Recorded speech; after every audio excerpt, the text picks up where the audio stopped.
ठीक है, और 3 चैप्टर है मिडाइवल हिस्ट्री के।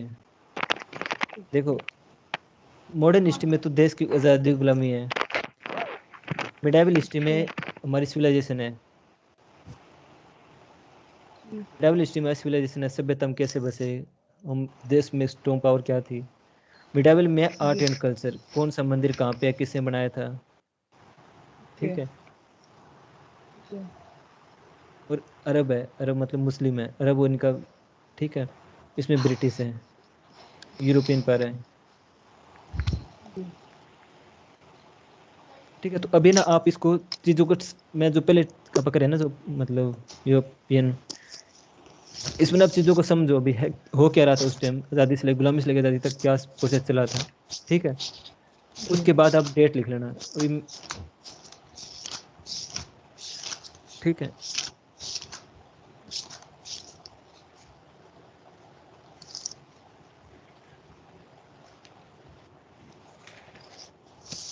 कुछ एक डेट है, लिमिटेड डेट है, मैंने और शॉर्ट कर दिया इसको। और 70 चैप्टर में भी 2 चैप्टर पहले के नहीं है, उसमें भी आगे 3rd चैप्टर शुरू करेंगे। 3rd chapter, advent of European in India, European power का इंडिया में एंट्री।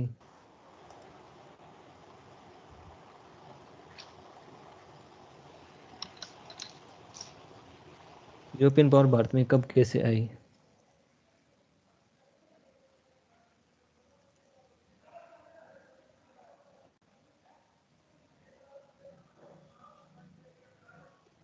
हेलो, ठीक है, आ रही है बात। सर हेलो, हाँ जी, मैं क्या बोल रही हूँ कि एक बार आप प्रियम्बल भी पढ़ा देना, आर्टिकल एक बार दोबारा, ठीक दोनों है। को रिमाइंड पर हो जाएंगे, हम्म हेल्प हम्म, यूज हम्म। होंगे, है ना। सुनील को आवाज आ रही है क्या, सुनील, सुनील आवाज आ रही सुने, है। किसी को आवाज ना आ रही हो तो कोई अगर क्वेश्चन हो तो भी इससे कर लो।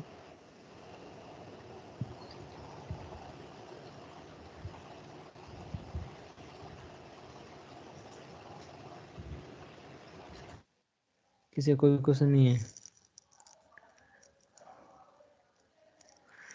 आपको अगर जैसे समझना है ना अभी संविधान के बारे में, कॉन्स्टिट्यूशन, आर्टिकल, अमेंडमेंट, शेड्यूल, तो आप प्रेम्बल को और फार्म लॉ को पढ़ लो, उसमें सारे आर्टिकल कवर हो रहे हैं और सारे शेड्यूल कवर हो रहे हैं, जो जो इंपॉर्टेंट है सारे, काइंड ऑफ ये नहीं है भी सारे 15-20 आर्टिकल, 15-20-12 शेड्यूल है, सब कवर हो रहे हैं। और एक स्टोरी टाइप में है, दोनों को समझते हो स्टोरी टाइप में है तो बहुत अच्छा समझ आता है चीजें। जैसे प्रियंका ने प्रेम्बल को किया था तो उसको आर्टिकल याद हो गए, स्टोरी टाइम में किया था ये, ठीक है। वैसे फॉर्म, 3 फॉर्मूले आए थे ना, इनको समझ लो तो शेड्यूल, आर्टिकल याद हो जाएंगे सारे। दोनों इस 2 पार्ट को पढ़ लोगे ना तो आपको मतलब मोटा मोटा जो कॉन्स्टिट्यूशन है ना समझ आ जाएगा संविधान, ठीक है। ऐसे ही करवा लो सर। प्रियंका समझ आया कुछ, अपन तुमने प्रेमबल पढ़ा था, हाँ सर, पॉलिटिक के बारे में कुछ समझ आया प्रेमबल पढ़ने के बाद। हाँ सर, थोड़ा बहुत तो समझ में आया। आर्टिकल कुछ याद है क्या थे क्या नहीं। फिर आर्टिकल, हाँ याद है हम्म थोड़े बहुत, हम्म। तो थोड़े बस बहुत दो याद है। 2 चैप्टर ही कर लो, पॉलिटी लगभग क्लियर है, उसके अलावा कुछ नहीं है पॉलिटी में अलग से करने वाला, ठीक है। तो हाँ सर सर, फिर ऐसे भी ही ना करा दो। आर्टिकल एक बार बता देना आप इनको भी, हाँ, मैं ये ना पहले आप कैसे करते हैं शेड्यूल याद इसमें ना। रखें। मेरे हाँ मैं, रिवाइज हो जाएंगे, पर इनको हम्म। अजीत का है, सोनल का है, एक हम्म। बार इनको पता चल। अभी ना पर रैपिड मोड पे ना लगभग 2 घंटे में हिस्ट्री खत्म कर देते हैं, 2 घंटे से पहले खत्म हो जाएगी सारी हिस्ट्री, एक बार में खत्म हो जाएगी, ठीक है। हम्म, उसमें एक ना स्टोरी टाइप बनाई है मैंने, स्टोरी बना दी तो बोर नहीं होगे, स्टोरी बना दी तो डेट वैसे लिखनी, बोर नहीं होगे आप, ये समझ लो। अभी आपको चीजें अच्छी लगेगी आप सही है पढ़ोगे तो। Sir, okay sir. सही है। तो थर्ड चैप्टर है advent of European in India, European का इंडिया में एंट्री, ठीक है।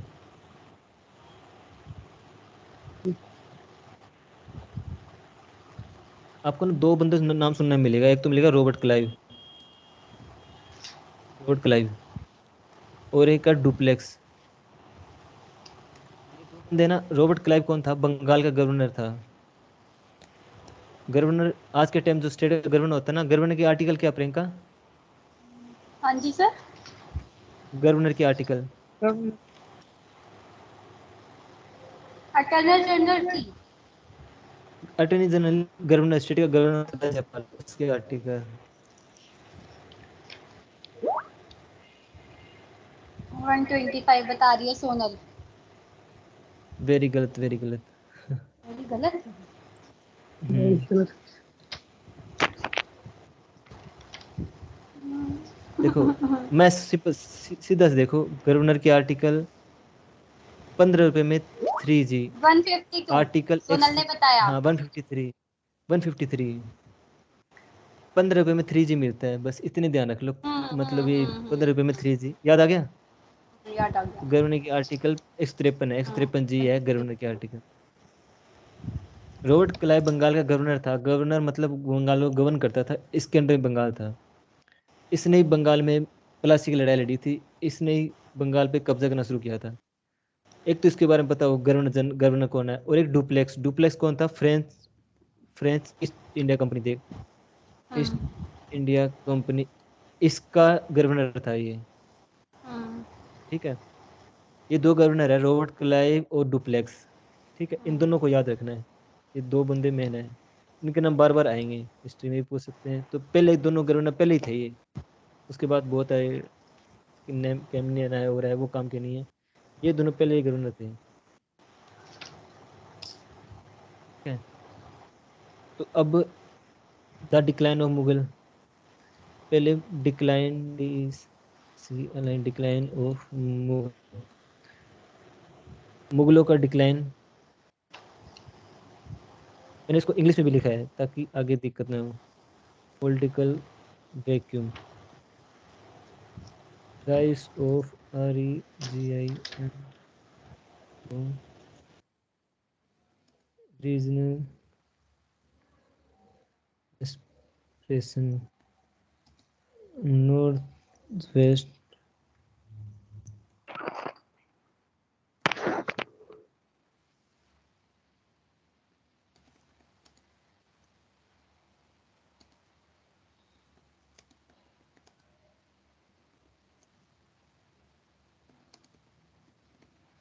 देखो, पहले चैप्टर में 4 पॉइंट है। द डिक्लाइन ऑफ मुगल, उसके बाद political vacuum, rise of regional expression, north west frontier, west है ये, WST, north west frontier province, नेफा।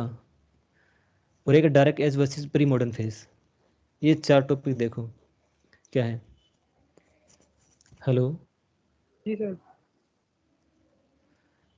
153 देखो, पहले है मिडावल हिस्ट्री को कहाँ से, मॉडर्न हिस्ट्री शुरू करते हैं मुगलों का डिक्लाइन से। औरंगजेब 1658 में राजा बना था। मैंने कहा था औरंगजेब को आप याद करना ना, अच्छे से तरीका ये है औरंगजेब को याद करने का। 1526 में बाबर राजा बना था, 1530 तक रहा वो। ठीक है, 1526 टू 1530 बाबर। बाबर के बाद आया हुमायूं, 1530 टू 1540। फिर अगेन बनाइए 1555 टू 56। ठीक है, और अकबर आ गया। अकबर आ गया 1556 टू 1605। देखो, अकबर का टाइम पीरियड 50 साल का है। दिख रहा है आपको अकबर का टाइम पीरियड। अकबर के बाद थे जहांगीर और हुमायूं, अपने काम के नहीं है, वो आर्ट एंड कल्चर के लिए है, अपने लिए नहीं है। फिर था औरंगजेब। औरंगजेब राजा बना था। अकबर के अकॉर्डिंग देखोगे तो आप, अकबर के टाइम उसके टाइम सेम है, 102 साल का डिफरेंस है।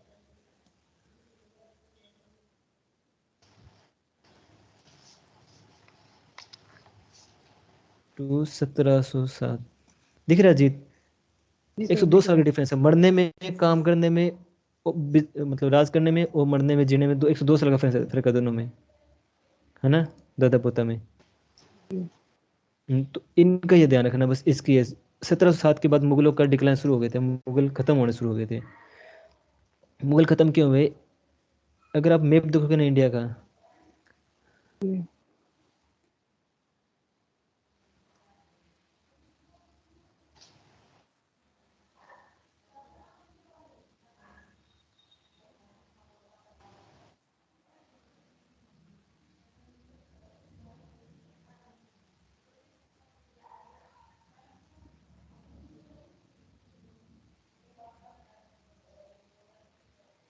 स्क्रीन शो नहीं होगी ना?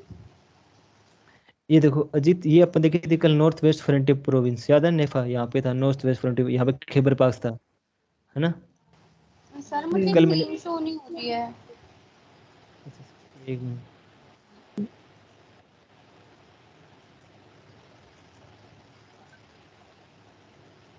देखो अब हो रही है, अब हो रही स्क्रीन शो। Hello, hello. अब स्क्रीन शो हो रही है आपको?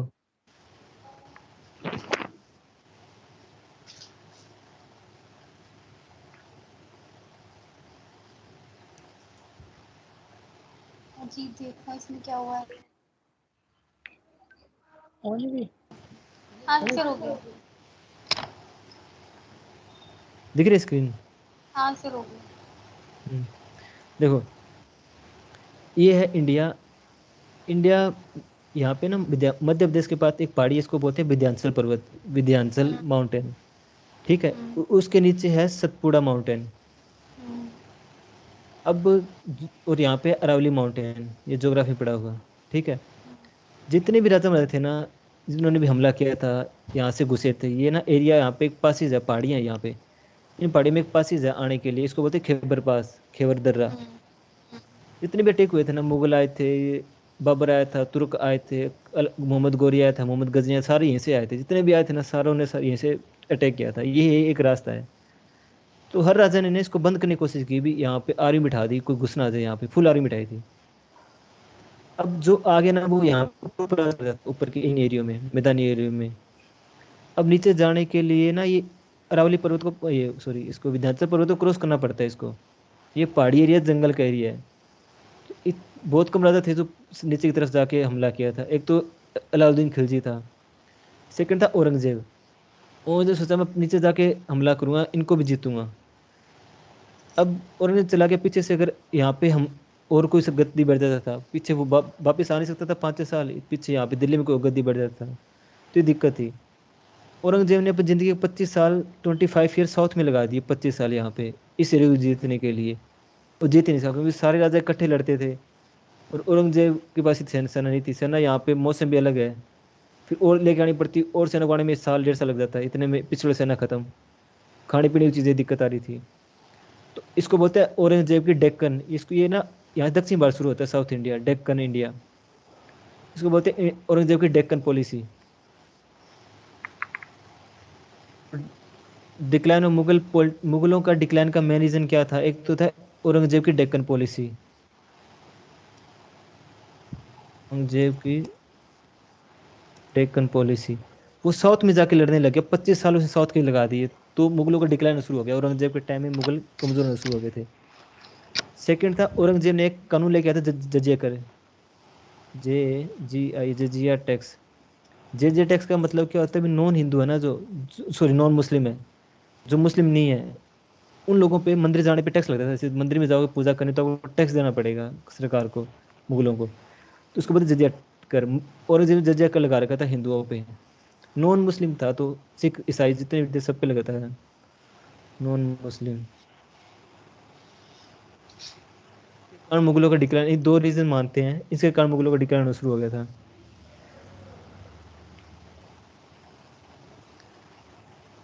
और औरंगजेब के मरने के बाद क्या हुआ, छोटी छोटी पावरें आने लगी। औरंगजेब, मुगलों के बाद इंडिया में क्या हुआ, मुगल के बाद यहाँ पे थे मराठा। पहले औरंगजेब के अंडर में थे, मुगल जैसे कमजोर हुए मराठा ताकतवर हो गए। यहाँ पे मराठा थे, हैदराबाद में निजाम थे, इधर कर्नाटका में मैसूर का शासक था, टीपू सुल्तान का, और यहाँ पे था बंगाल का शासक। एक ना इंडिया में एक टर्म है, इंडिया में नहीं वर्ल्ड में टर्म है, फ्यूडलिज्म। नाम सुना कभी फ्यूडलिज्म किसी ने? समतवाद, फ्यूड, अजीत है, जी सर। कभी फ्यूडलिज्म का नाम सुना? हाँ, फ्यूडलिज्म, नहीं नहीं, फ्यूडलिज्म तो फ्यूडलिज्म, नहीं सुना। ये ना बताइए सर। सामंतवाद होता है। जैसे सामंतवाद, देख ये इसको पिरामिड में आप मानते हैं, भी अच्छा ऊपर ऊपर अच्छा, यहाँ पे राजा पिरामिड। राज कर रहा है, आगे याद है, यहाँ पे एक राजा है, राजा के नीचे उसका मंत्रिमंडल है, ये मंत्री जी हैं, जी जी जी। हाँ फिर जी। इसके नीचे इसके सैनिक हो गए, इसके नीचे आम जनता होगी, ठीक है। जी तो जब जब राजा ताकतवर होगा ना, ये क्या होता है, ये गवर्नर है, इनको अलग अलग स्टेट दे रखा, अभी आप पंजाब संभालो, हिमाचल संभालो, अब दिल्ली संभालो। राजा खुद जी जी मजे लेता था। जब जब राजा कमजोर होता था ना, तो ये नीचे वाले अपने आप को फ्री घोषित कर देते थे, हम आजाद है, हमारे पे कोई राजा नहीं है। जब कोई स्ट्रॉन्ग राजा आएगा तब इनको कंट्रोल करेगा। जब जब राजा कमजोर होगा तो वो अपने आप को फ्री घोषित कर देंगे और ये खुद ताकतवर हो जाएंगे। वैसे ही जब औरंगजेब, मुगलों के सारे फील्ड थे ये मराठा भी, निज़ाम भी, हैदराबाद के यहाँ पे अवध राज्य था, यहाँ पे सिंध था, यहाँ पे पंजाब था। जैसे औरंगजेब कमजोर हुआ, मुगल कमजोर हुए, तो इन्होंने अपने आप को आज़ाद घोषित कर दिया, मराठा ताकतवर बन गया, मराठा ने कहा हम किसी गुलाम नहीं है अब। सामंत ये बन गए, ये बन गए, ये सब ने आपको आज़ाद घोषित कर दिया। तो एक ना फील्डिज्म होता है, ये आज भी चलता है। जैसे इसको हायरार्की बोलते हैं आज के टाइम में भी। ऊपर प्रधानमंत्री है, नीचे उसके मंत्रिमंडल है, उसके नीचे फिर सरकारी ऑफिसर है, नीचे आम जनता है। ठीक है, ये हायरार्की चलती है इंडिया में आज भी। और उस टाइम इसको फील्डिज्म बोलते थे, सामंतवाद। ये गुप्ता साम्राज्य के टाइम आया था, उससे पहले नहीं था, मौर्य साम्राज्य के टाइम नहीं था ये फील्डिज्म हर देश में होता है, हायरार्की हर देश में होता है, पावर बटी होती है। तो जैसे मुगल कमजोर हुए ना, मराठा ये पावर बंट गई, देश के अंदर अलग अलग बन गए, तो पावर काफी लोगों के हाथ में आ गई। तो इधर तो ये मराठा ताकतवर होने लगे। ठीक है। और आप थोड़ा सा लोकेशन देखना भी, कौन सा एरिया में कहाँ पे कौन रहता है। पंजाब का एरिया इतना बड़ा था उस टाइम, पंजाब ये पंजाब था, ये पंजाब था, इतना बड़ा पंजाब था उस टाइम। ये पंजाब था आज के मुकाबले तो 6 गुना बड़ा था। और ये कश्मीरी पंजाब के पास ही था, इतना बड़ा पंजाब था। और ये राजस्थान वाला एरिया कहा जाता है राजपूताना। और यहाँ पे था मेवाड़, सबसे शक्तिशाली। ये गुजरात गायकवाड़ था, यहाँ पे गायकवाड़ रहते थे। ये चीज़ एक बार याद नहीं होगी, बार बार देखो तो याद होगी। उत्तर प्रदेश में यहाँ पे थे रोहिला, यहाँ पे था अवध, नेपाल अलग देश था, भूटान अलग देश था। और यहाँ पे थे अहोम। अभी जो बुक आएगी ना यूपीएससी की, आपको उसमें ये अहोम वर्ड पढ़ने को मिलेगा। कभी नहीं पढ़ाया अहोम के बारे में। 800 साल तक राज किया था असम में अहोम साम्राज्य ने। इन्होंने अंग्रेजों को भी हरा दिया था, मुगलों को भी हरा दिया था। वो बंगाल में था सिराजुद्दौला,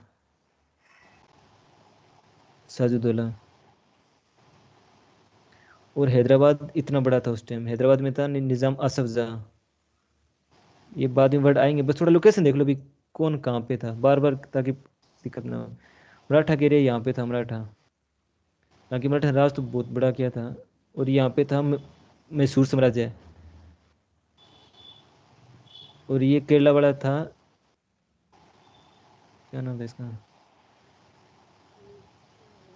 केरला का अलग साम्राज्य था, नाम नहीं आ रहा। और यहाँ पे था, ये था आरकोट, छोटा सा एक एरिया था आरकोट का यहाँ पे। और ये इसको एरिया को बोलते हैं कार्निक्ट। प्रियंका तुमने मुझसे पूछा था ना कल मैप के अंदर, हम्म ये एरिया है ना जो कर्नाटक तमिलनाडु का एरिया है, इसको बोलते हैं कार्नेक्ट। कार्नेट, CARNI, कार्नेट। और ये वाला एरिया ना उड़ीसा वाले, इसको बोलते हैं उत्तरी सरकार, अच्छा नॉर्दर्न सरकार। ठीक है। तो अब ना आप हिस्ट्री में जाओगे तब ये टर्म सुनने को मिलेगी, नॉर्दर्न सरकार, ये नहीं आएगा भी उड़ीसा का है। ठीक है, ये बात की स्टेट है, हम इसके बारे में पीछे का पढ़ रहे हैं। तो मैप में ना ये चीज़ें आएगी, स्टेट के ऐसे ऐसे नाम आएंगे। ठीक है। हम्म। उत्तर प्रदेश को ना यूनाइटेड प्रोविंस बोलते थे पहले। और उस टाइम का बंगाल था ना, बंगाल इतना बड़ा था बंगाल। अगर बंगाल बोलूँ तो आप ये समझना बांग्लादेश वाला हिस्सा भी था, इतना बड़ा बंगाल था ये। 36, ये भी इतना बड़ा बंगाल था। आज के मुकाबले देखो तो वेस्ट बंगाल के मुकाबले बहुत बड़ा है ये, और पंजाब इतना बड़ा था। ठीक है, ऐसा स्ट्रक्चर था उस टाइम इंडिया का। और इसमें मैंने पहले लिखा था मुगलों का डिक्लाइन। मुगलों का डिक्लाइन रीजन क्या था, औरंगजेब की डेक्कन पॉलिसी और जिजिया कर। फिर मैं लिखा है राइज ऑफ रीजनल, क्षेत्रीय शक्तियों को उदय, लोकल पावर पावरफुल होने लगी। लोकल पावर कौन कौन सी थी, मराठा, ये जो मैं लिखा है मराठा, यहाँ पे हैदराबाद में निज़ाम, बंगाल के अंदर नवाब सिराजुद्दौला। ठीक है, अवध में अवध में था अवध में था सुजाउदौला। यहाँ पे था सिराजुद्दौला, यहाँ पे था सुजाउदौला। सुजाउदौला। मतलब लोकल छोटी छोटी पावर थी ना, वो समान थे इनके, वो बड़े ताकतवर होने लगे मुगलों के जाने के बाद। सोनल, सोनल, अजीत पता लगा ये सामंत मुगलों के हाँ बाद सर, समझ में कैसे? आ रहा है बताना बताना जरा, जी। बताना जरा।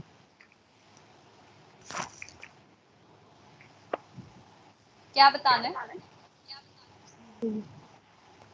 भी मतलब मैंने सेकंड पॉइंट लिखा ये भी, राइज ऑफ रीजनल पावर, मतलब रीजनल पावर का मतलब क्या है? राइज होना, उदय होना, क्या मतलब है इसका? We right and power. हम्म, रीजनल पावर्स बता रहे हो हर स्टेट की, कि यहाँ पे सराजुद्दौला ये सब। हाँ, इसका मतलब क्या है? पहले तो मतलब मैंने आपको बताया भी, एक फील्ड सिस्टम था।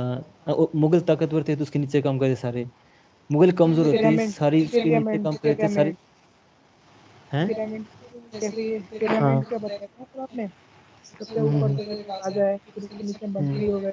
उनको अलग हम्म, अलग स्टेट में दिया जाता है, ये आप स्टेट आपने आगे लिए काम करना। जैसे जैसे बिल्कुल ये बिल्कुल जैसे कि राजा कमजोर होता थे, अपने आप को फ्रीडम समझने लगते थे, इसलिए। बिल्कुल बिल्कुल बिल्कुल। जी हाँ, पहले सारा राजा ना औरंगजेब नीचे काम करते थे। जैसे ही उनको लगा भी औरंगजेब कमजोर हो गया ना, तो खुद को जी। आजाद घोषित कर दिया, खुद उठे ऊपर मराठा हो, ठीक हाँ, है। इसमें पावर में आ मराठा जाते थे। था, बिल्कुल मराठा, बंगाल, अवध और हैदराबाद। मतलब ये सारे हैदराबाद औरंगजेब के अंडर में काम करते थे? सारे औरंगजेब, बिल्कुल बिल्कुल राइट, सारे औरंगजेब अंडर में काम करते थे। जैसे औरंगजेब कमजोर हुआ ना लास्ट के 25 सालों में, ये हम्म। ताकत होना शुरू तो हो गए। ये ताकतवर हो गए, इन्होंने अपना अपना स्टेट ले लिया और ये खुद हाँ वहां लड़ना शुरू कर दिया बिल्कुल बिल्कुल, ना। इन्होंने मुगलों को भी हरा दिया था, ठीक है। हम्म। अब पढ़ने को मिलेगा, मुगलों को भी हरा दिया था आगे आने वाले। हम्म। मराठा, बंगाल, अवध, हैदराबाद, मैसूर, हम भाई मैसूर, हम्म। हम भाई मैसूर, ये जो थे कमजोर हो गए थे। हम्म। ओडी ओडीआर, हम्म। ये साम्राज्य ताकतवर होने शुरू हो गए थे, ठीक है। ये पता लगा, सेकंड लाइन का मतलब ये है भी, regional local rise power power rise of उठने लगी। रीजन।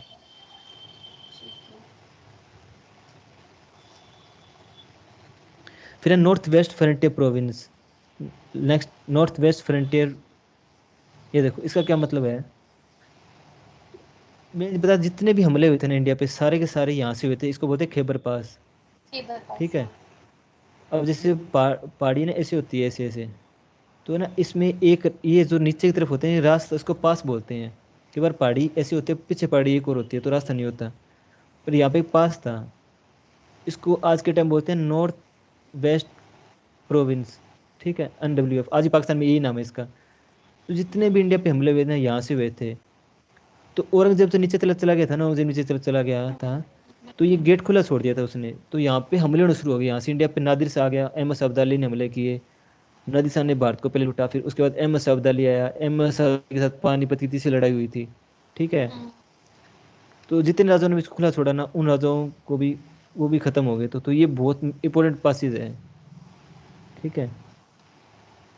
खैबर पास, तो ये खैबर पास है। इसकी बात करो हम, नॉर्थ फ्रंटियर प्रोविंस आज का पाकिस्तान में है, खैबर पास है ये, ठीक है। Dark age versus modern phase debate.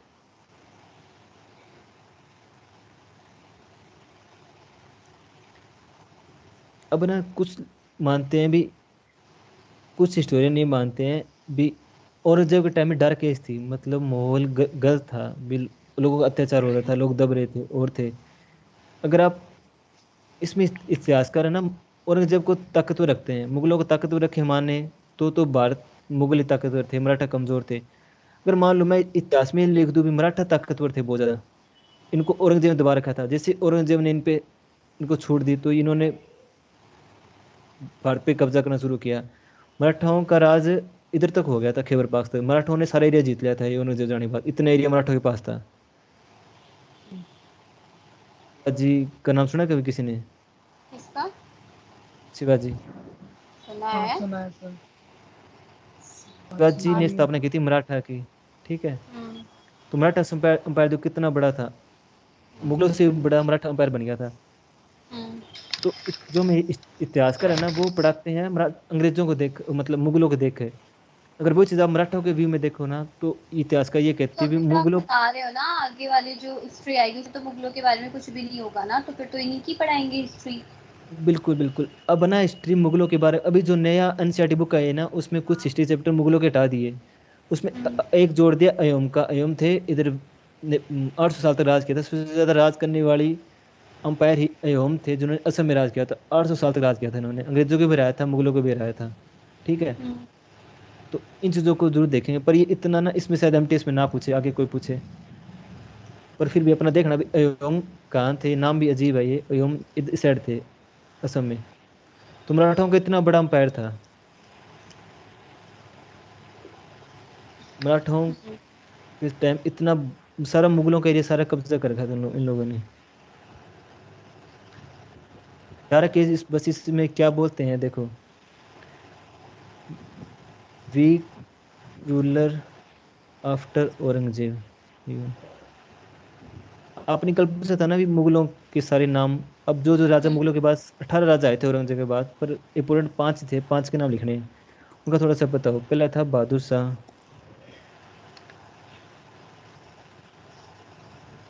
थोड़ा टाइम पीरियड देख लेना इनका। सत्रह सौ ये जफर नहीं है, ओ सॉरी 1700। जफर वो लास्ट में आएगा, ये जफर नहीं है, ये बहादुर शाह ओनली है।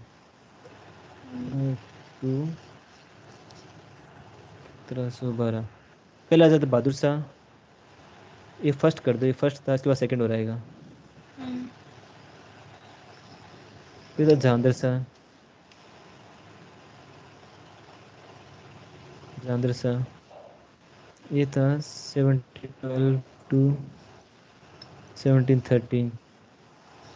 जो देखो पहले पहले राजा ने 50 साल राज किया था, अब इनका एक एक साल का राज रह गया, कमजोर थे ये।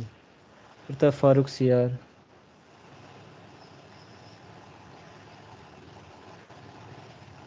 फारूक सियार 1759 to 1806।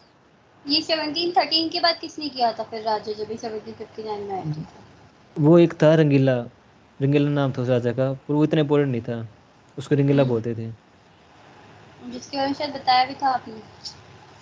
हाँ, वो मतलब डांस गाने म्यूजियम ऐसे हाँ सॉन्ग थे हाँ उसको। हाँ। ड्रिंक ड्रांक का, तो उसको हिस्ट्री में उसने अच्छा काम नहीं किया। उसको बस वैसे ही है टाइम पास के लिए। बहादुर या था बहादुर शाह जफर। ये जो जफर ये है, बहादुर शाह सेकंड ही बोलते हैं इसको। इसका था 1837 to 1857। 1857 में इसको अंग्रेजों ने रंगून भेज दिया था। रंगून आज के टाइम म्यांमार में है। ये इतने ज्यादा इंपॉर्टेंट है। मुगलों में पहले कौन कौन से थे? पहले पहले तो थे बाबर। तेरह। पहले बाबर, फिर अकबर, फिर औरंगजेब। तीन तो पहले फेमस थे। ठीक है। उसके बाद ये 5 ये हैं, बहादुर शाह फर्स्ट, जहांगीर शाह, फर्रुख सियार और बहादुर शाह जफर। ठीक है। और शेरशाह सूरी मुगलों में नहीं आते। ना, हाँ वो मुगलों में नहीं आता, वो सूरी डायनेस्टी अलग है। बस आपको अगर ये पता ना, तो आप फिल्टर कर सकते हो भी ये मुगलों के बारे में सुना हुआ है, बाकी नहीं सुने, वो मुगल नहीं है। है ना। ठीक है। हाँ, तो इसमें फिर उसके बारे में, सूरी के बारे में देख ले। उसमें 2 सूरी आए थे बस। तो इसमें इन्होंने क्या क्या किया था? जो फारूक सियार था ना, इसने अंग्रेजों को परमिट दिया था बिजनेस करने के लिए। फारूक सियार ने 1770 में ब्रिटिश को परमिट दिया था बिजनेस करने के लिए। ब्रिटेन को नहीं, ब्रिटिश ईस्ट इंडिया कंपनी को। British east India company, BICC लिख दिया मैंने। परमिट दिया था भी, आप बिजनेस करो भारत में। कितना फारूक सियार ने दिया था ये काम। ठीक है। और आपको पता है पानीपत से लड़ाई कब हुई थी? नहीं। अजीत, अजीत बताएगा। पानीपत की। हाँ। दूसरी तो पता है, तीसरी नहीं मैंने पता। 1 मिनट रुको, मैंने गलती कर दी। 1 2 3 4 राजा लिखे, 5 राजा कहाँ हैं? एक सेकंड रुकना। फारूक सियार का कद कर दिया। फारूक सियार था 1713 में। आपने भी देखा फारूक सियार के, मैंने डेट कद लिख रखी है। फारूक सियार 1717 19। फारूक शाह के टेम्परमेंट मिला था। फारूक शाह के बाद आया था शाह आलम। शाह आलम। हाँ शाह आलम सेकंड। हम्म, इनका याद करो अजीत, याद करो पानीपत की लड़ाई कब हुई थी जरा। देखो पानीपत की दूसरी लड़ाई तो 1556 में हुई थी। तीसरी फर्स्ट कब हुई होगी? है देखो फर्स्ट तो 1526 में हुई थी, है पानीपत ना? की पहली दो लड़ाई लड़ी किस किसने थी? देखो पहली लड़ाई तो उसने लड़ी थी फर्स्ट हाँ पर जो हुई थी इब्राहिम लोधी और बाबर के बीच में हुई थी। ठीक है। ठीक है। हाँ सेकंड वाली सेकंड। उसके बाद जिसकी हुई थी अकबर नहीं अकबर के बीच में और वो हेमचंद। बिल्कुल राइट राइट। अब देखो थर्ड लड़ाई कब किसके बीच में हुई थी? मैंने सर अजीत भाई इसको याद नहीं है, चीटिंग करके बता रही सर है, मैं चीटिंग नहीं सामने बताई, बैठा हूँ सेकंड वाला उसके। बताया मैंने चीटिंग करके। फर्स्ट दो वाला दो मैंने बिना बुक देखे बताया है। चुप हो दो दो जाओ। बुक्स खोल रखी हैं, दो दो बुक्स खोल रेड रखी मैं का हैं, दो देख दो रही हूँ। कीड़े पड़े हैं दो दो पेज में बुक्स एक। खोल रखी हैं, दो दो बुक्स खोल रखी हैं सर, दो दो अच्छा बुक्स नहीं ये खोल रखी, ये मैंने इसके दो हाथ नोट्स दो का। खोल रखे हाँ हैं कि हाँ मैंने ले, बिल्कुल ठीक लिखा हुआ है नहीं लिखा हुआ, पर मैंने फर्स्ट वाला बिना देखे बताया। सेकंड वाले में सन का मुझे कंफ्यूजन था तो मैंने सन देखा है। आपकी हेल्थ हाँ करा जी। मेरी हेल्थ का राज क्या है? चीटिंग। चीटिंग करना। हेल्प करा के। देखो पानीपत की बहुत फर्स्ट लड़ाई पहली हुई थी 1526 में, हाँ फर्स्ट बैटल। सेकंड हुई थी 1556 में। हाँ थर्ड हुई थी 13 जनवरी 1761 में। ठीक है। फर्स्ट हुई थी बाबर और बी ए। अब मैं ना वीडियो कॉल पूछ लूंगा, अगर किसी ने कल मारी है वो रास्ते में याद कर लेना, ये सच्ची में? इनकी हाँ हाँ लड़ाई है। पूछ लेना, कोई बाबर दिक्कत वाली बात नहीं है। बाबर और इब्राहिम लोधी, तीनों लड़ाई तो एक पेज पे लिख के उस पेज को पानी में डाल के हिला के फिर पानी को पी जाओ। Third battle of Panipat, फिर अकबर और हेमू। और थर्ड थर्ड देखो मराठा और अहमद अब्दाली, ASAMADM अहमद अब्दाली को दुरानी भी बोलते हैं, दुरानी। अहमद शाह अब्दाली। हाँ अहमद अब्दाली को अहमद शाह दुरानी बोलते हैं इसको। ठीक है। ये कहाँ से था? ये अफगानिस्तान के काबुल से आया था।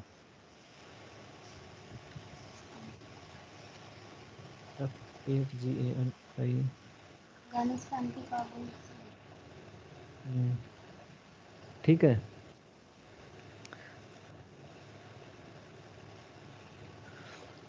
अब ये चीज देखो, जब पानीपत से लड़ाई हो रही थी तब किसका राज, साम्राज्य में किसका राज था? अकबर का ही होगा। नहीं देख लो ना, मैं लिख रखा हूँ, मराठा। टाइम पे देना। सही अरे कहा मैंने। अरे प्रियंका कहाँ ध्यान है? सोनी ने एक बताई है। बार में गलत बताएगी तो दूसरी बार में सही बताएगी, मुझे ऐसा लग रहा अभी मराठा भी गलत है। बताया, कैसा मराठा भी गलत बताया है।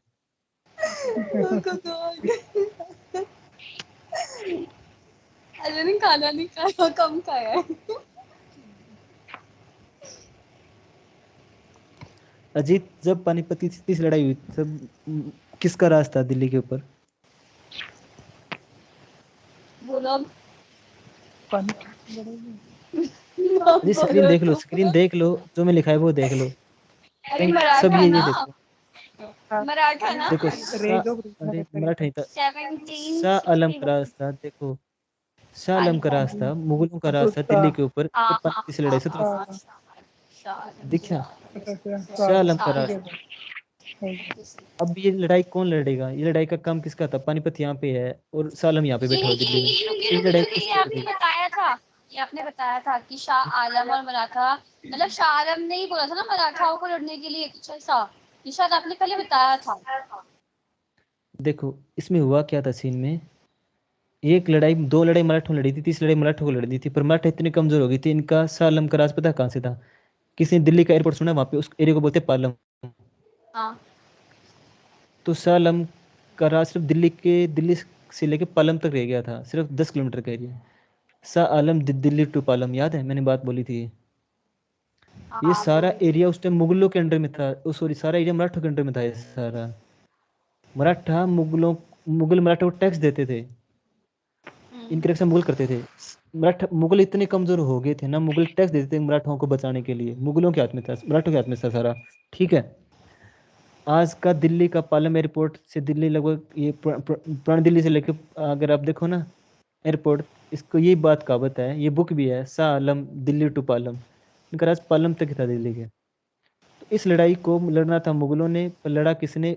पुणे से मराठा चल के आए, पुणे से यहाँ से मराठा चल के आए, ये इन्होंने आके लड़ाई लड़ी थी ये। क्यों? और इस क्योंकि मुगलों के पास कुछ था ही नहीं, इतने कमजोर हो गए थे, ये लड़ ही नहीं सकते थे, इनके पास तो खेलना भी नहीं थी। इन्होंने कुछ कांटेक्ट तो हुआ ही होगा, यही तो बताया था आपने। देखो यहाँ पे सब के सब, यहाँ तक है ना, सब के सब मराठा बैठे हुए थे, मराठा सैनिक थे यहाँ पे, मराठाओं के नीचे काम करते थे। जो भी राजा को दिक्कत होती मराठा को चिट्ठी भेजता भी, ये हमसे लड़ने आ रहा है, आप बचा लो में। मुगल भी मराठाओं के नीचे काम करते थे। एक टाइम था औरंगजेब के टाइम मराठा मुगल के नीचे थे, और उस जाते ही मुगल मराठा के नीचे आ गए। ठीक है। तो यहाँ पे ये राज कर रहे थे। अब पुणे से मराठा आए थे लड़ने के लिए। ये है गुजरात, गुजरात में उस टाइम थे गायकवाड़। ठीक है, गायकवाड़ फिर मध्य प्रदेश में उस टाइम सिंधिया, और ऊपर थे होलकर मध्य प्रदेश में। इधर थे राजपूताना। दिल्ली में आऊँ, हरियाणा में आऊँ, तो यहाँ पे थे जाट। मुगल तो थे ही कमजोर। फिर यहाँ पानीपत पहुंच गए थे। पानीपत में लड़ाई हुई थी मराठाओं की। मैंने कल भी बताया था, मराठा यहाँ पे लड़ाई हार गए थे, क्योंकि मराठाओं ने एक तो आए थे 13 जनवरी को लड़ाई लड़ने, जनवरी के महीने में। उस टाइम यहाँ पे अपने इंडिया में बहुत ठंड पड़ती है, नॉर्थ इंडिया में, साउथ में ठंड नहीं होती। यहाँ मैंने बताया विंध्याचल पर्वत के पीछे ना ठंड नहीं होती, इस साइड के नीचे के एरिया में ठंड नहीं पड़ती, क्योंकि जो हिमालय से गर्म ठंडी हवा आती है ना, वो यहाँ तक आती है, यहाँ के रुक जाती है, हिमालयन से आगे, इससे आगे ठंडी हवा नहीं जाती। तो पूरे साल साउथ इंडिया, मुंबई में कभी ठंड नहीं पड़ती, महाराष्ट्र में पूरे साल गर्मी बारह रहती है। महीने एक जैसा रहता है। हाँ। तो मराठाओं ने धोती कुर्ता पहने गए थे लड़ने, उनको पता नहीं था सैनिकों को। और यहाँ पे मराठा हार गए थे लड़ाई, पानीपति से लड़ाई मराठा हार गए थे। MS अब्दाली जीत गया था, और वो भी खैबर पाक से आया था। ठीक है। इससे पता लगता है भी मुगल इतने कमजोर हो गए थे, भी घर की लड़ाई भी नहीं जिसके मुगलों के पास था। मराठा तो चलो दूर चल के आते, वो तो हार गए, पर कमजोर नहीं हुए थे मराठा, पर ये भी हार गए थे मराठा। और मुगल तो खुद के घर की लड़ाई नहीं लड़ सकते, तो यहाँ से पता लगता है मुगल बहुत कमजोर हो गए थे इस लड़ाई से। उसको डायरेक्ट बोलते हैं मुगलों की, क्या बोलते हैं? एज मुगलों की। आपकी आवाज नहीं आ रही सर। हेलो। क्या बोलते हैं दोबारा मैंने बताना। डार्क एज या pre modern dark history phase, age. मतलब हाँ, और या फिर मॉडर्न हिस्ट्री का नया फेस यहाँ शुरू हो गया।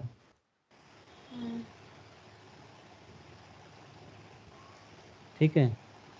ठीक है। हाँ,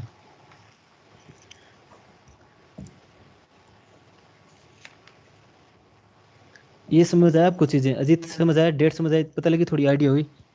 अब हाँ ध्यान सर रखो ना, थोड़ा शाह आइडिया आलम का है। टाइम कब था? शाह आलम के टाइम में ही ये लड़ाई लड़ी गई थी। देखो 13 जून 1661 में किसका राज था? शाह आलम बैठा हुआ था दिल्ली में, है ना? साल उनका। है ना? जी। मुगल मराठाओं ने मुगलों पे अटैक तो कर लिया था, उनको कब्जे में तो कर लिया था, पर वो मुगलों के नाम पे राज कर रहे थे। मुगल ही देश को संभाल रहे हैं, हम तो उनके बस बचाव कर रहे हैं। मराठाओं ना लड़ने में तेज थे, उनको मैनेजमेंट अच्छा नहीं था। ठीक है। तो जी। अगर आप मुगल का राज देखोगे ना, मराठों का राज तो पूरे इंडिया में दिखाएगा, पर मैनेजमेंट नहीं दिखाएगा। मैनेजमेंट मुगलों का दिखाता है, पर राज मराठाओं का दिखाता है सिस्टम।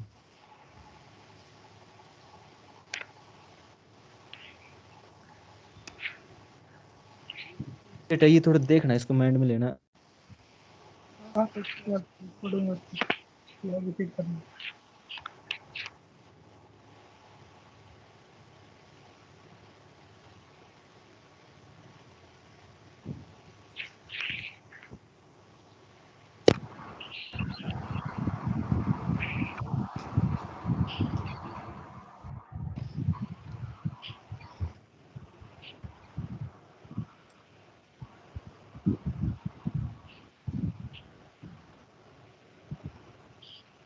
हेलो,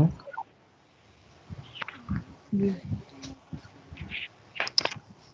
ये चीज समझ आई? अजीत, ज्योति, सोनल, प्रियंका, ये चीज समझ आई आपको? इतनी सी चीज हाँ सर, आई है, कुछ समझ में आई है, इसको एक दो बार सर वो हम पढ़ दो लेंगे की अच्छे आवाज से। आ रही है, बाकी आपके दो स्टूडेंट की तो आवाज ही नहीं आ रही।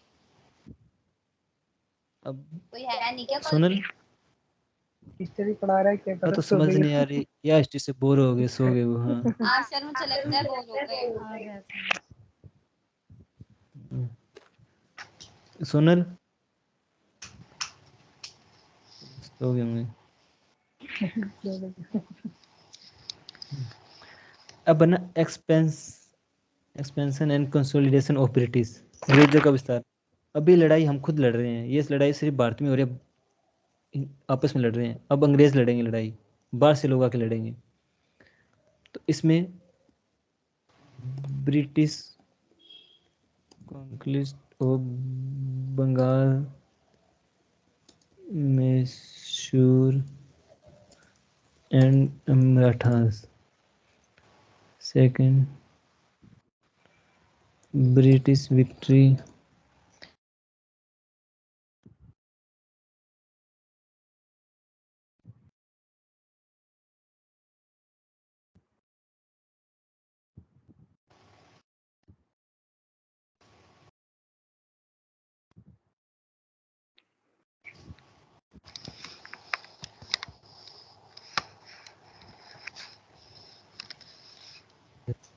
अलायंस का नाम सुना है? देखो, subsidy alliance,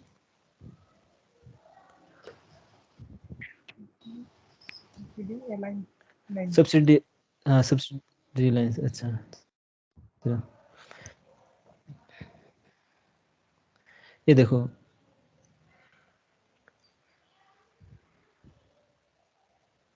British conflict of Bengal, Mysore और मराठा, इसमें कुछ डेट रहेगी।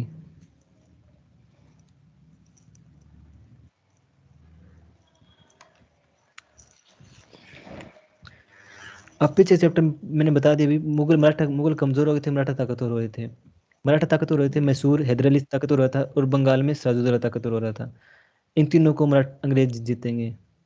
ब्रिटेन कैसे जीते, और रीजन क्या थे ब्रिटेन के जीतने के? सब अलायंस, वो फिल्म मूवी देखी है झांसी की रानी, वो कौन सी थी उसकी, कंगना रनौत की? हाँ वो आई है इसकी पर झांसी की देखी राशि नहीं की। हम्म है। उसमें वर्ड यूज होते इसकी हैं, डॉक सब्सिडी अलायंस और डॉक्ट्रिन और लैब्स। देखो, एक तो जस्ट मैं आपसे एक क्वेश्चन पूछूं भी, अंग्रेजों ने भारत को जानबूझ के जीता था? भारत पे कब्जा करने आए थे या भारत में बिजनेस करने आए थे अंग्रेज? वो भारत में बिजनेस करने आए थे, वेरी गुड, कैसे? कब्जा करने नहीं आए थे। गुड गुड, बताओ। जितना मतलब मैंने पहले पढ़ा था, हम्म बता रही हूँ तुम्हें। देखो मेरी ये पागल हो गया है।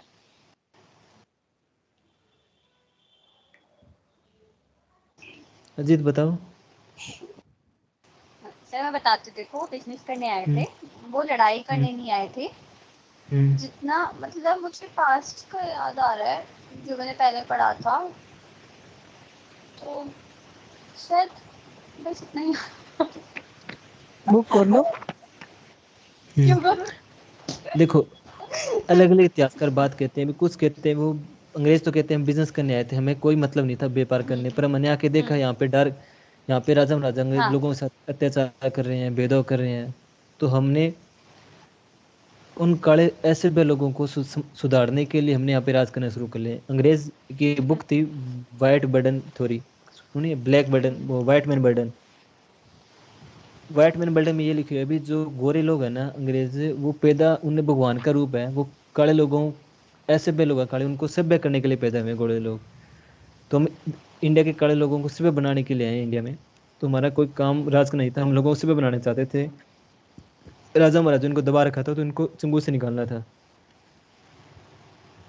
इसलिए आए हैं। सर, क्योंकि क्योंकि ब्रिटिश, मॉडर्न हिस्ट्री की शुरुआत जब वगैरह शुरुआत में पढ़ते हो तो वो सिर्फ ना यही बता रहा है ना कि वो क्या कहते हैं उसकी बिजनेस करने के लिए आए थे, और बिजनेस का ही राइट, ब्रीफ किया हुआ है स्टार्टिंग में। तो उससे तो यही लगता है कि बिजनेस करने ही आए थे, कोई ऐसा कब्जा करने तो नहीं आए थे। उन्होंने क्या हुआ, पहले तो भारत में आके भारत को समझा, फिर उन्होंने भारत पे एनेक्स करना शुरू कर दिया। उन्हें किले बनाए, फोर्ट बंदी की। और उनका बिजनेस कैसा था, उनका इंपोर्ट तो था, इंपोर्ट जो आप मंगाते हैं वो मंगाते थे यहाँ पे लगभग 5,000 जोड़ी कपड़े, ठीक है। नहीं आए थे, नहीं आए थे। और जो एक्सपोर्ट था ना उनका, हम्म, एक्सपोर्ट था, यहाँ से बेचते थे जो बने हुए कपड़े, वो था एक, सॉरी 5100। उस टाइम ट्रेड डेफिसिट था ना, जो व्यापारी घाटा। याद है ट्रेड डेफिसिट क्या होता है? Hello, hello, hello. हेलो, कुछ और पढ़ रहे हो क्या आप?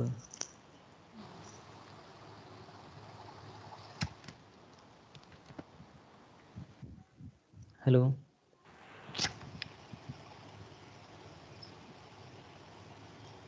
हेलो, हेलो, हेलो, कुछ और पढ़ हेलो, रहे हाँ जी हो सर। क्या आप? नहीं नहीं नहीं सर, कुछ और पढ़ रहे हो बताइए। क्या? नहीं मैं तो 6 बार तो पूछ लिया, चलो छोड़ो। नहीं, हाँ जी, क्या पूछ रहे, बताइए। हेलो। देखो, ब्रिट अंग्रेजों ने अपनी एक जो कोठी थी ना, उस टाइम बोलते थे कोठी, या उनका ट्रेडिंग पोस्ट उन्होंने बनाई थी बंगाल के अंदर। बंगाल के अंदर अंग्रेजों ने अपनी एक ट्रेडिंग पोस्ट बना ली थी व्यापार के लिए, ठीक है। और जी, उसकी मतलब सेफ्टी के लिए उन्होंने बाढ़, हाँ, ट्रेड क्या? ट्रेड पोस्ट, यहाँ पे डेवी से trading post, trading trading post post बना मतलब ली थी यहाँ कि पे। इंडिया में सामान हाँ, ज्यादा इंपोर्ट होता था बाहर से। नहीं, जैसे यहाँ से असम से चाय खरीद ली, चाय खरीद के सारी यहाँ पे रख लेते थे, यहाँ से भी समुद्र के रास्ते विदेशों में भेजते थे वो, ठीक है। मतलब एक अच्छा तरह हाँ, से सेंटर था मतलब इनका। कि ट्रेड गोडाउन रख बना देते हैं वहाँ गोदाम पे। गोडाउन बना गोडाउन लिया था, शायद उसको आपने ट्रेडिंग। बताया था, मतलब हाँ कि ये सब चीजें वो विदेश भेजते थे और वहाँ पे लिमिटेड ही रहता था इंडिया में रख के बेचते स्टॉक थे। रख के। अच्छा हाँ। तो वो क्या करने लगे, इस ट्रेडिंग पोर्ट की सेफ्टी के लिए ऊपर किलाबंदी करने लगे, उसकी दीवारें बनाने लगे ऊंची ऊंची। और यहाँ पे सैनिक लिखने शुरू कर दिए। तो इसके सैनिकों के कारण यहाँ का नवाब था सिराजुद्दौला, उन्होंने अंग्रेजों पे हमला कर दिया। और अंग्रेजों से लड़ाई हुई, first battle of Panipat, oh sorry first battle of Plassey. First क्या थी बैटल, अंग्रेजों की पहली लड़ाई थी भारत के अंदर, 17 में बैटल ऑफ प्लासी हुई। रीजन क्या था, अंग्रेजों ने ट्रेडिंग पोस्ट पे किलेबंदी शुरू कर दी थी और आर्मी रखनी शुरू कर दी थी। ये बात सिराजुद्दौला को पसंद नहीं आई, तो सिराजुद्दौला ने अंग्रेजों से हमला कर दिया। सिराजुद्दौला और ईस्ट इंडिया कंपनी की लड़ाई होगी। इस लड़ाई का रीजन ट्रेडिंग पोस्ट था। अभी ट्रेडिंग पोस्ट की किलाबंदी के कारण सिराजुद्दौला ने ईस्ट इंडिया कंपनी के साथ लड़ाई शुरू कर दी, और इसमें सिराजुद्दौला हार गया था। इसे दोबारा दोबारा एक्सप्लेन करोगे क्या आप? बिल्कुल बिल्कुल। जो ब्रिटेन ने एक अपनी, इस एरिया का नाम है फोर्ट विलियम है, आप लिख लो। फोर्ट विलियम था ट्रेडिंग पोस्ट का नाम। फोर्ट विलियम ट्रेडिंग पोस्ट बनाई एक बंगाल के अंदर। ब्रिटेन ने, east India company, sorry east India company ने बंगाल में फोर्ट विलियम नाम से एक ट्रेडिंग पोस्ट बनाई अपनी।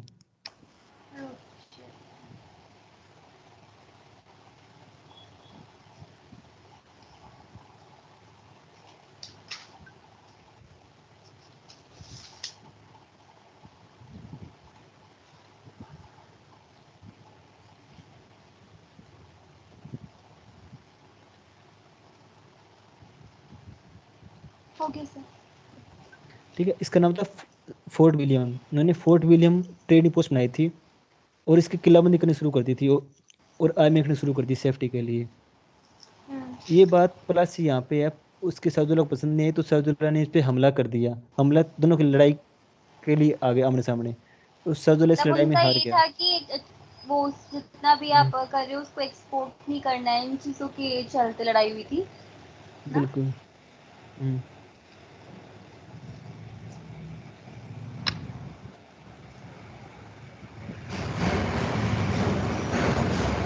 ठीक है। तो इसके कारण इनकी लड़ाई हुई थी, तो इसमें ये सिराजुद्दौला हार गया था। इसके बाद मीर कासिम राजा बना था यहाँ का, ठीक है। और फिर अंग्रेजों ने पे लड़ाई तो यहाँ पे लड़ी, 1757 में प्लासी की लड़ाई के बाद लड़ाई, सेकंड लड़ाई कौन सी थी जीत? सेकंड लड़ाई 1761 में, याद है, पानीपत की थर्ड बैटल। अभी बताया तो 761 में थर्ड बैटल ऑफ पानीपत के ऊपर लिखा है ना। हाँ, टाइमलाइन ध्यान रखो, टाइमलाइन। 1761 में हाँ 13 जैन 1761, ठीक है। फिर सेकंड बैटल 13 हुई जनवरी पर लिखा है ना। वरी को वैसा, वो तेरे दो वो लोहड़ी होते हैं ना, लोहड़ी वाले दिन ध्यान रख लो आप, लोहड़ी वाले दिन होती है। अब देखो अंग्रेजों ने यहाँ तक एरिया जीत लिया था, यहाँ तक एरिया जीत लिया था, ये वाला एरिया बंगाल का, मतलब ये भी अंग्रेजों ने प्लस लड़ाई में ये बंगाल जीत लिया था, इतना सारा एरिया, ठीक है। अब अंग्रेजों को यहाँ दिल्ली तक राज करना था, दिल्ली तक पहुंचना था। तो यहाँ पे ना एक एरिया है, बिहार और यूपी बॉर्डर पे एरिया, यहाँ पे बक्सर गांव है, इस एरिया का नाम बक्सर, ठीक है। अब अंग्रेजों को आगे बढ़ने के लिए बक्सर को जितना जरूरी था, इस एरिया को जितना जरूरी था, इस गांव को, दिख रहा है आपको, यहाँ पे बक्सर है, बिहार और यूपी के बॉर्डर पे बक्सर है। तो अंग्रेजों ने बक्सर के खिलाफ लड़ाई लड़ी 1764 में, बैटल ऑफ बक्सर। और क्यों लड़ी? बैटल ऑफ क्योंकि करनाल कब हुई थी? बैटल ऑफ करनाल वो इम्पोर्टेंट नहीं है, आप करनाल तक पहुंचे नहीं अभी, आप अभी यहीं तक ही हैं। आप करनाल तक दिल्ली, दिल्ली जाएंगे, दिल्ली के बाद करनाल जाएंगे, ठीक है। ठीक है। अब बिहार से चले हैं तो अब यहाँ पहुंच गए, बिहार के बॉर्डर पे। तो दिल्ली जाने के रास्ते में आता था, तो बक्सर पे लड़ाई लड़ी इन्होंने। और बक्सर में लड़ाई में कौन कौन आया था बक्सर की लड़ाई में? एक तो था सुजाउद्दौला, ये सिराजुद्दौला नहीं, सुजाउद्दौला है। सुजाउद्दौला अवध का नवाब था। यहाँ पे एक एरिया है अवध, ये वाला, अवध का राजा था सुजाउद्दौला, ये लड़ने आया एक तो। और एक दिल्ली का ही राजा था शाह आलम। टाइम दिख रहा है, शाह आलम का टाइम ये है ना। बक्सर लड़ाई कब हुई है? 1764 में, दिल्ली शाह आलम बैठा हुआ शालम है। 1759। हाँ। हाँ, तो सिराजुद्दौला आया, सुजाउद्दौला आया, शाह आलम आया, आलम आया, ठीक है। और एक उस टाइम बंगाल का नवाब था मीर जाफर। मीर जाफर। हाँ, ये क्यों आया लड़ने के लिए? क्योंकि अंग्रेजों ने क्या किया, अंग्रेजों ने ना डुअल सिस्टम लागू कर दिया था बंगाल के अंदर। जैसे अंग्रेजों ने ये बोला बंगाल को, नहीं, मीर जाफर को भी, हम आपको 33 लाख रुपए देंगे साल के, हम जितना भी टैक्स इकट्ठा होगा ना, जितना भी सारा हम लेके जाएंगे सारा टैक्स, और हम उसे 33 लाख रुपए देंगे। 33 लाख में आप लोगों के लिए सारा कल्याण, सोशल पॉलिसी बनानी है। उस टाइम बंगाल इतना बड़ा था, तो इतने बड़े एरिया के लिए 33 लाख रुपए बहुत कम थे, उतने बड़े एरिया के लिए। तो ये ना दुखी हो गया मीर जाफर उनसे, अंग्रेजों से। तो ये भाग के अवध चला गया और अवध के साथ मिल गया लड़ाई में, ठीक है।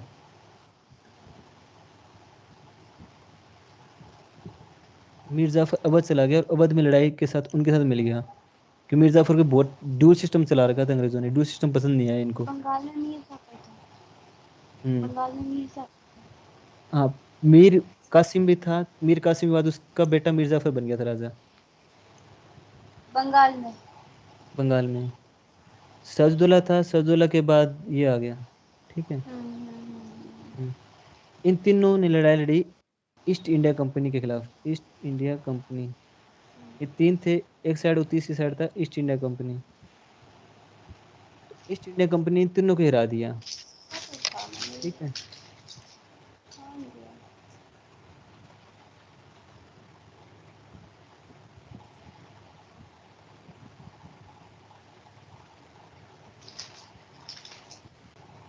East India Company 18th century, Mughal साम्राज्य का पतन, समाज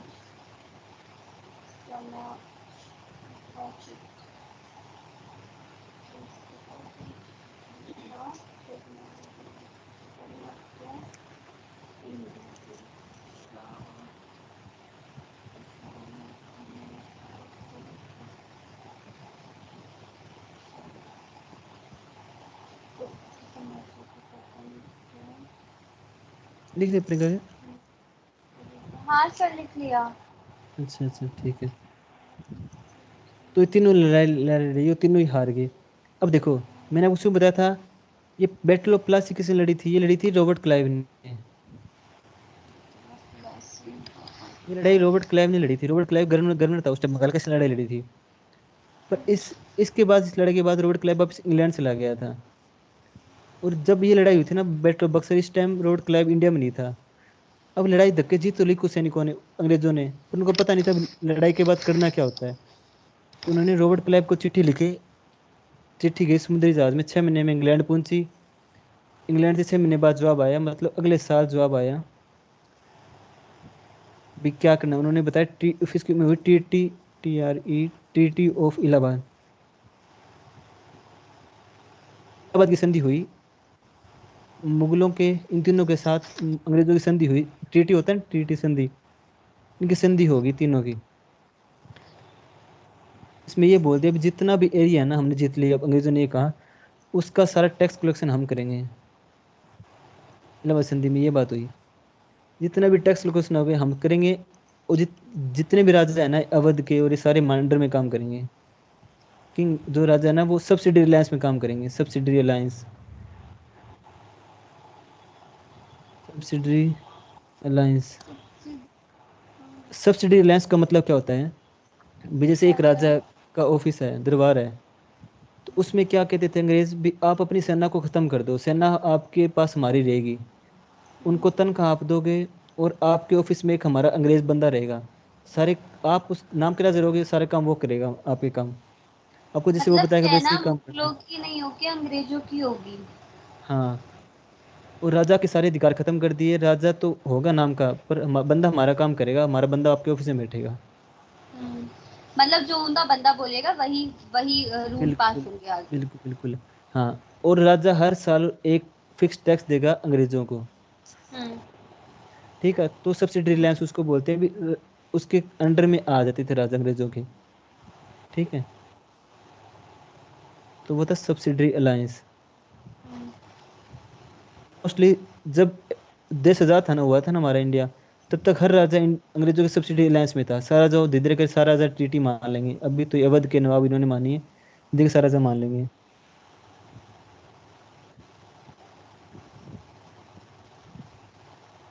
ये इतना पता लगा आपको, ये थोड़ी डेट? हाँ थोड़ी बहुत, देखिए याद करनी पड़ेगी। थोड़ी बहुत याद है, इतनी साल तो हम्म नहीं पता है, तो आपने अभी लिखाया है सब कुछ, हम्म। पहले भी बताया देखो, था। अगर आप इसको समझो कि करोगे ना भी, 1 साल बाद वो चिट्ठी वहां पूछने के बाद आएगी। वैसे ही अंग्रेजों ने भेजी थी, अंग्रेज तो वो आई तो पता लगा भी 1 साल बाद संधि हुई थी ये। उसके बाद है बैटल ऑफ मैसूर। मैसूर कहाँ का है? आज का मद्रास एरिया ना, दो सॉरी, आज का कर्नाटक एरिया ना, कर्नाटक के एरिया पहले मैसूर कहलाता था, मैसूर। तो बैटल ऑफ मैसूर में उस टाइम राज करता था टिप्पू सुल्तान का राजा, टिप्पू सुल्तान। टिप्पू तो वे जो ने सुल्तान। साउथ इंडिया में भी हमला करना शुरू कर दिया। साउथ इंडिया में इन्होंने लड़ाई लड़ी पहले मैसूर से, बड़ी लड़ाई, छोटी मोटी लड़ाई तो बहुत लड़ी थी। हम्म। तो इसको पहले लड़ाई थी फर्स्ट एंग्लो मैसूर वॉर। ये थी 1767। यहाँ पे थोड़ा सा टिपिकल होगा, 269। Anglo Karnataka war. फर्स्ट नहीं एंग्लो नहीं, ये मैसूर मैं वॉर। गलत कर रही हूँ। कर्नाटक मैंने वॉर कुछ भी। लिखा हुआ था तो मैं उसे देख रही थी फिर। हाँ देखो देखो, कोई नहीं। ये एंग्लो मैसूर वॉर है। अच्छा हाँ, ये अलग है। ये हुई थी 1767 में। ये फर्स्ट एंग्लो कर्नाटिक वॉर। पर इससे पहले तो एक वॉर हुई थी ना, फर्स्ट एंग्लो कर्नाटिक वॉर 1746 से 1748 में। 17। 46 से 1748 तक। ये मैंने लिख रखा है कॉपी में, पहले लिखा था मैंने, वीडियो देखी थी यूट्यूब में। अच्छा, फर्स्ट एंग्लो कर्नाटिक वॉर लिखा हुआ है 1746 से 1748 तक। नहीं, ये हैदर उस टाइम तो वहाँ पे ओडिया डायनेस्टी का राजा था। चिक राजा कृष्णदेव चिक का शासन था उस टाइम, तो जिस टाइम आप बात कर रहे हो, ओडिया डायनेस्टी,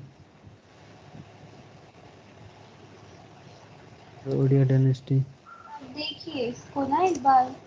ओडियार डायनेस्टी आप बता रहे हो उस टाइम तो। आप देखो ना चलो एक मैं इसको बार नोट कर इसको। लूंगा, आप देख लो। ये इंग्लिश और फ्रेंच के क्या बीच बताना में टाइम? थी वॉर।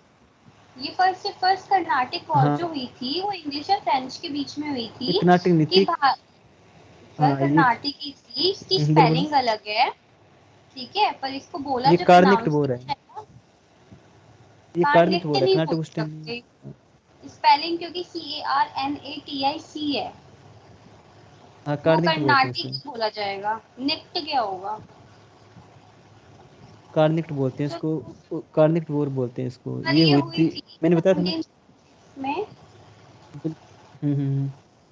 ये इसलिए हुई थी ना कि कार्निक एरिया। भारत का असली दावेदार कौन होगा, इंग्लिश बनेंगे या फ्रेंच बनेंगे, हाँ हाँ। क्योंकि ये जब अगर आप मॉडर्न हिस्ट्री पढ़ाएंगे तो इसमें मॉडर्न हिस्ट्री हम्म में कितने आए थे, डच आए थे, इंग्लिश हम्म आए थे, फ्रेंच आए थे और पुर्तगाली आए थे, है ना।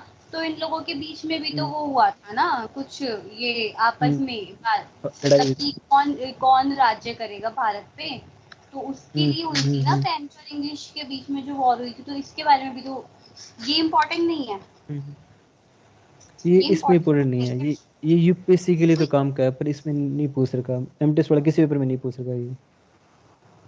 मतलब अगर आप मॉडर्न हिस्ट्री पढ़ा रहे हो तो फिर मैं ये बोल रही थी कि आप स्टार्टिंग से मतलब ये भी बताते हैं, क्योंकि ये भी पता हुआ है, है ना अभी। हाँ आप जो लड़ाई बोल रहे थे ना, ये देखो, ये मैंने कहा था आपको स्टार्टिंग में, ये था कार्निक्ट एरिया, इसको बोलते हैं कार्निक्ट एरिया। कोरोमंडल कोस्ट को वो कार्निक्ट बोलते थे, कोरोमंडल कोस्ट को अंग्रेज।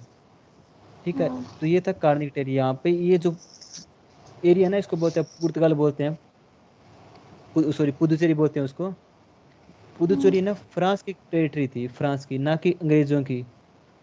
पूछे फ्रांस राज गए थे, इसको जीतने के लिए अंग्रेजों ने यहाँ पे युद्ध किया था, और इसको बोलते हैं उत्तरी सरकार, नॉर्दर्न सरकार।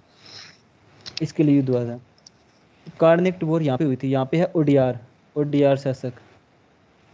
यहाँ पे है चिकमंगलूर, चिकमंगलूर का शासक था।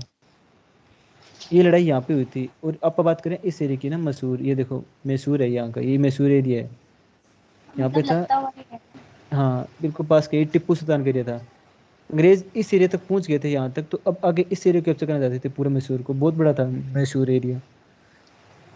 मैसूर के पास में ना, यहाँ पे देखो गोवा है, गोवा में था पुर्तगाल। हम्म ठीक है। हाँ। फर्स्ट एंग्लो मैसूर, अंग्रेजों में मैसूर की वॉर हुई थी।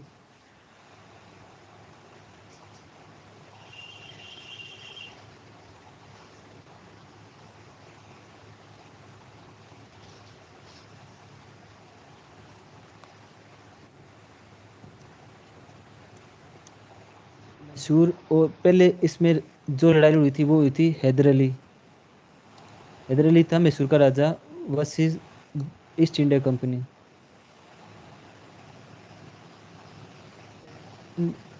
एंग्लो मैसूर वॉर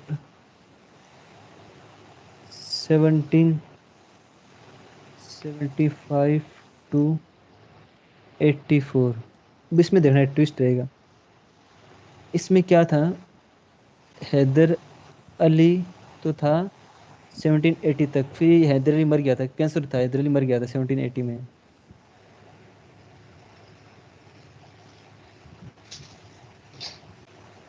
इसके बाद इसका बेटा आया था टीपू सुल्तान। 1782, 1782 तक इसने लड़ाई लड़ी थी ईस्ट इंडिया कंपनी से। अजीत, जी सर। अजीत कहाँ गया? सॉरी भैया, समझ आ हेलो। रही है कुछ। जी सर, आ रही है आवाज? नहीं आ रही है आवाज सर, आ रही है, म्यूट कर रखा था। ये दे दो, ये दे दो।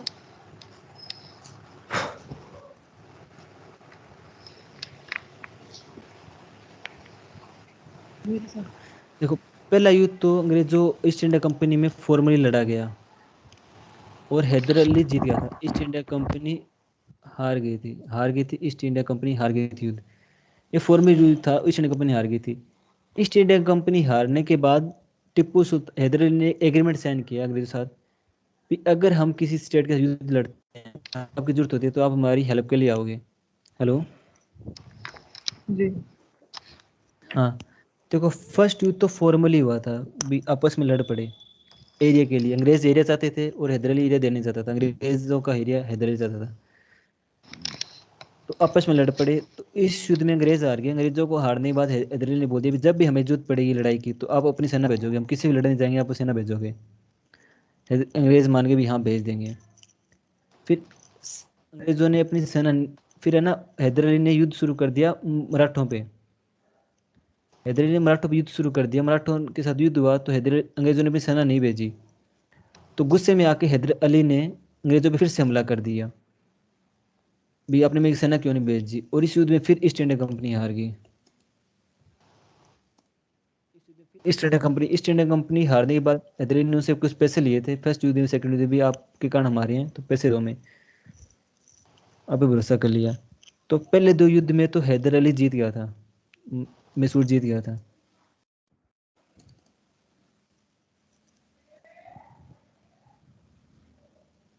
तो पहले इसमें ट्रीटी थी ना, ट्रीटी थोड़ा सा याद रखना। पहले ट्रीटी ऑफ मदुरई थी, पहली संधि हुई थी ट्रीटी ऑफ मदुरई। सेकंड थी एक मिनट,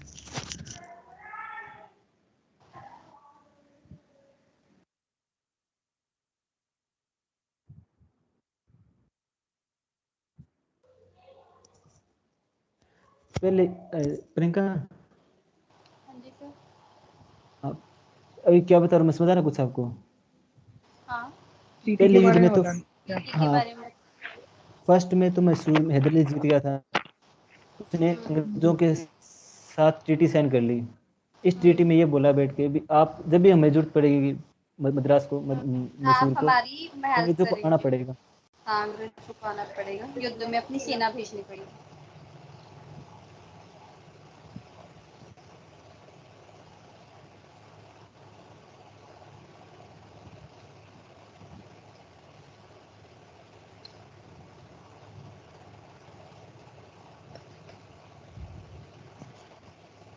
रीजन के कारण, ठीक है। सर वॉइस नहीं आई है आपकी। रीजन सेकंड में, कोई नहीं जवाब देता हूँ। फर्स्ट लड़ाई के का रीजन, फर्स्ट लड़ाई में संधि हुई थी भी आप हमें सेना भेजो जरूरत पड़ने पे। और फिर फर्स्ट लड़ाई के बाद हैदर अली ने हमला कर दिया था मराठाओं पे। मराठाओं पे हमला किया तो अंग्रेजों ने अपनी सेना नहीं भेजी, वो तो ठीक है। सेकंड में किया, थर्ड में। नहीं नहीं, देखो पहली लड़ाई एंग्लो मैसूर के साथ पहली लड़ाई हुई थी मराठाओं, हैदर अली की पहली लड़ाई हैदर हुई थी और अंग्रेजों के साथ, हाँ, ठीक है। फिर अंग्रेज। हैदर अली और मराठा की लड़ाई हुई, ठीक है।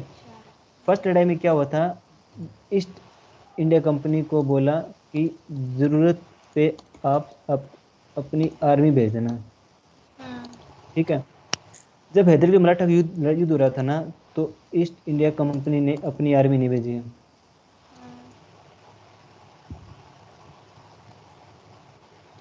अपनी आर्मी नहीं भेजी तो गुस्से में आके हैदर अली ने सेकंड एंग्लो मैसूरी युद्ध शुरू कर दिया। सेकंड युद्ध हो रहा है, ठीक है। मतलब अभी फर्स्ट लड़ाई की एग्रीमेंट पूरा नहीं हुआ तो सेकंड लड़ाई हुई थी उसके कारण, ठीक है। अब यहाँ पे और सेकंड में भी हार गए थे ईस्ट इंडिया कंपनी। हाँ, सेकंड में बिल्कुल बिल्कुल, सेकंड में ईस्ट इंडिया कंपनी हार गई थी। सेकंड लड़ाई का टाइम पीरियड देखो आप, सेकंड लड़ाई, अरे यार मैंने फिर गलत लिख दी, सेकंड लड़ाई का नाम लिख दिया। 1780 से हुई थी, 1780 से 80 से 84, हाँ ठीक है। अब सेकंड लड़ाई के पीछे हुई थी ना, तो हैदर अली ने क्या किया। अब देखो पहले तो हैदर अली अंग्रेजों लड़ाई हुई, फिर हैदर अली और मराठों की लड़ाई हुई, है अच्छा, ना। ये कौन सी सन में हुई थी हैदर अली और मराठा की लड़ाई? ये एक फिक्स टाइम नहीं है, देखो यहाँ पे ना ये अपना एरिया विस्तार के, जैसे थोड़े से मराठा हैदर अली घुस गया यहाँ पे, थोड़ा सा अपने इतना एरिया कैप्चर कर लिया, फिर जैसे मराठा आके इसको पीछे भगा दिया, फिर ये वापस आगे बढ़ गए, फिर वापस आपस में ऐसे लड़ते रहते थे, ठीक है। छोटी छोटी लड़ाई होती थी। इन्होंने अंग्रेजों से मदद मांगी, हमें पूरा मराठा जीतना है, आप मदद करो। ये पीछे से आए नहीं लड़ने के लिए, अंग्रेज आए नहीं मराठाओं को हराने के लिए टिप्पू सुल्तान के साथ, हैदर अली के साथ। क्योंकि बड़ी फाइट नहीं थी, छोटे लेवल की फाइट थी, भी छोटा छोटा एरिया कैप्चर करना। अब देखो मराठाओं की लड़ाई हुई, अब फिर क्या हुआ इसके बाद ना फर्स्ट एंग्लो मराठा वॉर हुआ, जहाँ पे एंग्लो वर्ड यूज हो ना, समझना वो अंग्रेजों से लड़ाई लड़ रहे हैं कोई भी देश। 1785 से 82 तक, ये देखो। 75 लिखा है। हाँ, 1775 से लेकर 82 तक अंग्रेजों और मराठाओं की लड़ाई चल रही थी। उसके बीच में कूद गया हैदर अली। हाँ, देखो ये चीज ध्यान से देखो आप, यहाँ पे थोड़ा कंफ्यूजन और आ जाएगा। फर्स्ट लड़ाई हुई थी अंग्रेजों और मैसूर की इस टाइम पे, है ना। हाँ। ठीक है। अब सेकेंड लड़ाई मराठा और हैदर अली के बीच में हुई थी, हाँ, हैदर अली के बीच में। अब इसके बाद क्या हुआ, अंग्रेजों और हैदर अली मराठा और अंग्रेजों की लड़ाई हो रही थी, मराठा और ईस्ट इंडिया कंपनी की लड़ाई हो रही थी। ठीक अच्छा, है। रीजन? रीजन, अंग्रेज सिर्फ अपनी एरिया विस्तार के लिए लड़ते थे, भी अपने को एरिया कैप्चर करना है। क्योंकि देखो यहाँ पे उत्तरी सरकार है ना, ये तो कॉर्नेट एरिया था, इसे मराठा, ये उत्तरी सरकार का ना एरिया उन्होंने यहाँ तक कब्जा कर लिया था, मराठाओं के बॉर्डर तक पहुंच गए थे। और बीच में अंग्रेज। हैदराबाद था। हाँ, और ये हैदराबाद था ना, वो अंग्रेजों का गुलाम था हैदराबाद भी। तो अच्छा। इसके कारण मराठा और अंग्रेजों की लड़ाई होगी, यहाँ पे कॉन्फ्लिक्ट होगी। हम्म, तो मराठा और अंग्रेज आपस में लड़ रहे थे। हैदर अली ने देखा भी ये टाइम सही है, मराठा और अंग्रेज आपस में लड़ रहे हैं, मैं भी हमला कर देता हूँ। तो 1700, देखो मराठा लड़ने पर शुरू हुए 1775 में, और हैदर अली घुस गया 1780 के अंदर, बीच में घुस गया इनके, दिख रहा है आपको, लड़ाई के बीच में घुस गया। हैदर अली लड़ाई के बीच में घुस गया। तो अंग्रेजों ने क्या किया, ट्रीटी ऑफ सलवाई कर ली ईस्ट इंडिया कंपनी ने। इन्होंने कहा भी हम एक एग्रीमेंट करते हैं भी 20 साल तक कोई लड़ाई नहीं लड़ेंगे, 20 ईयर तक कोई लड़ाई नहीं लड़ेंगे। जो ट्रीटी ऑफ सलवाई थी ना, मराठाओं ने अंग्रेजों के साथ ये ट्रीटी की, अंग्रेजों ने मराठों के साथ भी अपन लड़ाई यहीं पे रुकते हैं, और 20 आने वाले 20 साल तक कोई लड़ाई नहीं लड़ेंगे। ठीक है। ये बहुत मराठों कॉम्प्लिकेटेड। ने सिर्फ अंग्रेजों के साथ की थी? हाँ, मराठाओं और अंग्रेजों के हैदर बीच में हुई। अली इन्वॉल्व नहीं था इसमें? नहीं नहीं, हैदर अली नहीं था। क्यों करनी पड़ा ये एग्रीमेंट, क्योंकि उधर से हैदर अली ने टांग घुसा दी थी बीच में, टाइम देखोगे ना आप, है ना। हम्म, तो इसके कारण ये लड़ाई हुई थी, इन्होंने लड़ी थी। हम्म, थोड़ा आइडिया हुआ इस चीज का। हाँ। अब क्या हुआ, फिर third Anglo Anglo third Anglo Mysore. अच्छा, चलिए ये बताइए कि हाँ। मराठा और ईस्ट इंडिया कंपनी के बीच में युद्ध हुआ, उन्होंने 20 साल का एग्रीमेंट किया, ठीक है। हम्म, पर जब बीच में ये हैदर अली घुस गया युद्ध करने के लिए, तो हम्म। उसका युद्ध कब शांत हुआ? उसका मतलब युद्ध करने का क्या मतलब, मोटिव क्या था और क्या रिजल्ट निकला? नेटिव ये था भी, इसने कहा आप मेरी तो मदद की नहीं इस लड़ाई में, आप खुद मराठों से लड़ने बैठ गए। तो इसने बीच में घुस के युद्ध कर दिया, और इसका युद्ध खत्म हुआ 1984 में, 1784 में, तो 1784 में। क्या हुआ युद्ध में, ये जीता वो? इस युद्ध में ईस्ट इंडिया कंपनी हार गई, ये लिखा हुआ मैंने इसलिए, इस युद्ध में ईस्ट इंडिया कंपनी हार गई थी, अंग्रेज हार गए थे। ठीक है। इनसे हैदर अली से हारी थी, मराठा से, दोनों से? मतलब हार गई थी मरा- दोनों एक साथ, आगे हार गए, ठीक है, आगे बताओ। मराठा से तो कोई कोई नहीं हारा, कौन जीता मराठा में, तो मराठा अंग्रेजों में तो लड़ाई बीच में छोड़नी पड़ी, हैदर अली आ गया था। मराठा में लड़ाई तो 7 साल चली, 7 साल बीच में छोड़नी पड़ी, क्योंकि हैदर अली आ गया था। ठीक है। हैं, हाँ सर, ठीक है, बताइए। हैदर अली आ गया तो बीच में छोड़नी पड़ी लड़ाई, दोनों बीच में छोड़ के भाग गए, और फिर हैदर अली से लड़ने लगे। इसमें भी हैदर अली जीत गया सेकंड युद्ध में भी। फिर थर्ड एंग्लो मराठा वॉर हुआ, ये हुआ था 1792, 1790 से लेकर 1792 तक। ये थर्ड एंग्लो मैसूर वॉर है, एक मराठा है। हाँ, थर्ड एंग्लो मैसूर। मराठा तो 20 साल तक एग्रीमेंट कर लिया, 20 साल के बाद ये लड़ाई लड़ेंगे, 1802 के अंदर लड़ेंगे, 20 साल 1802 में हो जाएंगे पूरे, देखो। 1882 में लड़ाई खत्म हुई, 20 साल बाद 1802 में थर्ड एंग्लो बार होगा, आगे आएगा। ठीक है। तो अब ये लड़ाई थर्ड एंग्लो मराठा से फिर लड़ाई लड़ ली अंग्रेजों ने। तो टिप्पू सुल्तान बहुत ताकतवर था, देखो ईस्ट इंडिया कंपनी फिर से हरा दिया इसने, फिर अंग्रेजों ने फिर कोशिश की लड़ने के लिए।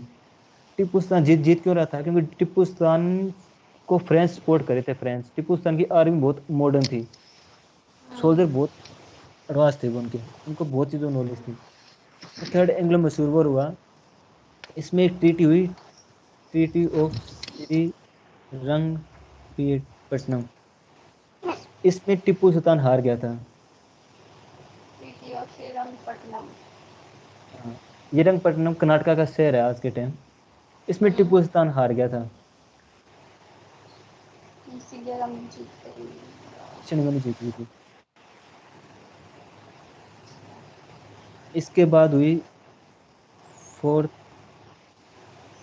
एंग्लो मैसूर। इसमें टिप्पू सुल्तान खत्म ही हो गया था, मार दिया था टिप्पू सुल्तान को 1399 में।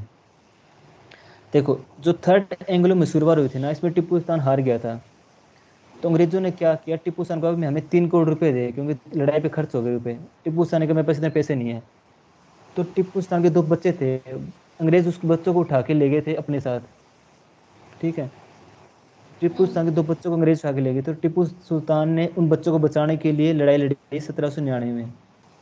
ठीक है, श्रीरंगपट्टनम के एग्रीमेंट में क्या हुआ, इस जो एग्रीमेंट में क्या हुआ, सर वॉइस ब्रेक हो टिप्पू रही है आपकी। से 3 करोड़ रुपए मिले। अच्छा, सर वॉइस ब्रेक हो रही जो है आपकी। रंगपट्टनम की संधि हुई थी ना। Hello, hello, hello. हेलो। हाँ, आवाज आ रही है अब? हाँ, हाँ, आवाज आ रही, क्लियर आ रही है अब? आ रही है बोलिए। हम्म।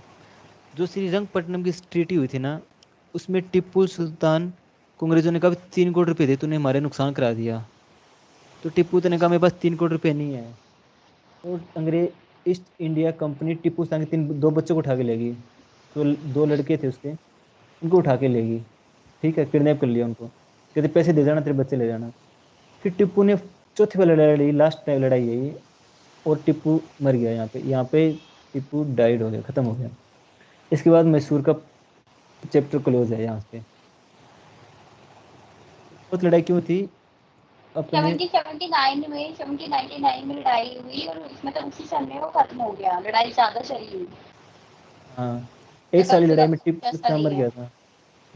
अब अपने बच्चों के लिए लड़ाई लड़ी है और टिप्पू खत्म हो गया। ठीक है, अब हम्म। याद करो, मराठा की लड़ाई को कितने साल हो गए? अब मराठाओं के साथ लड़ाई हुई, सेकेंड एंग्लो मराठा वॉर 1802 में। देखो, पूरे 20 साल हो गए लड़ाई लड़ाई को, है ना। हम्म। 1802 से लेकर 1805 तक मराठा से लड़ाई लड़ी, वो मराठा हार गए। और टीटी सेना हुई बसैन। अगर कोई मुंबई साइड गया तो उसको पता हो, बसई एक एरिया मुंबई में, बसई आज के टाइम बसई नाम है उसका। बसई सी लिंक भी है, बांद्रा सी लिंक के साइड का एरिया बसई, नवी मुंबई के ऊपर की साइड है। तो टीटीओ बसई साइन हुई। ठीक है, एक टाइम थोड़ा पता लगा अभी मराठाओं की लड़ाई कब हुई, अंग्रेजों की मसूर की लड़ाई कब हुई, और रीजन क्या थे, छोटे छोटे रीजन थे। जैसे ही अंग्रेजों ने मैसूर को खत्म किया और मराठाओं से बदला लेने आ गए, मराठाओं को भी हरा दिया। हम्म। अजीत, समझ आया? अनम्यूट करो। हेलो। हाँ, आ रहा है सर समझ में। समझ आया। ये थोड़ी सी लड़ाइयाँ थी। और इसके बाद एक तो मैंने बताया सब्सिडी लाइन्स, एक अंग्रेजों ने स्कीम लगाई थी, डॉक्ट्रिन ऑफ लैप्स। मेरे को लिखाया था ऊपर ऊपर, doctrine of lapse, subsidy lines, tax collection.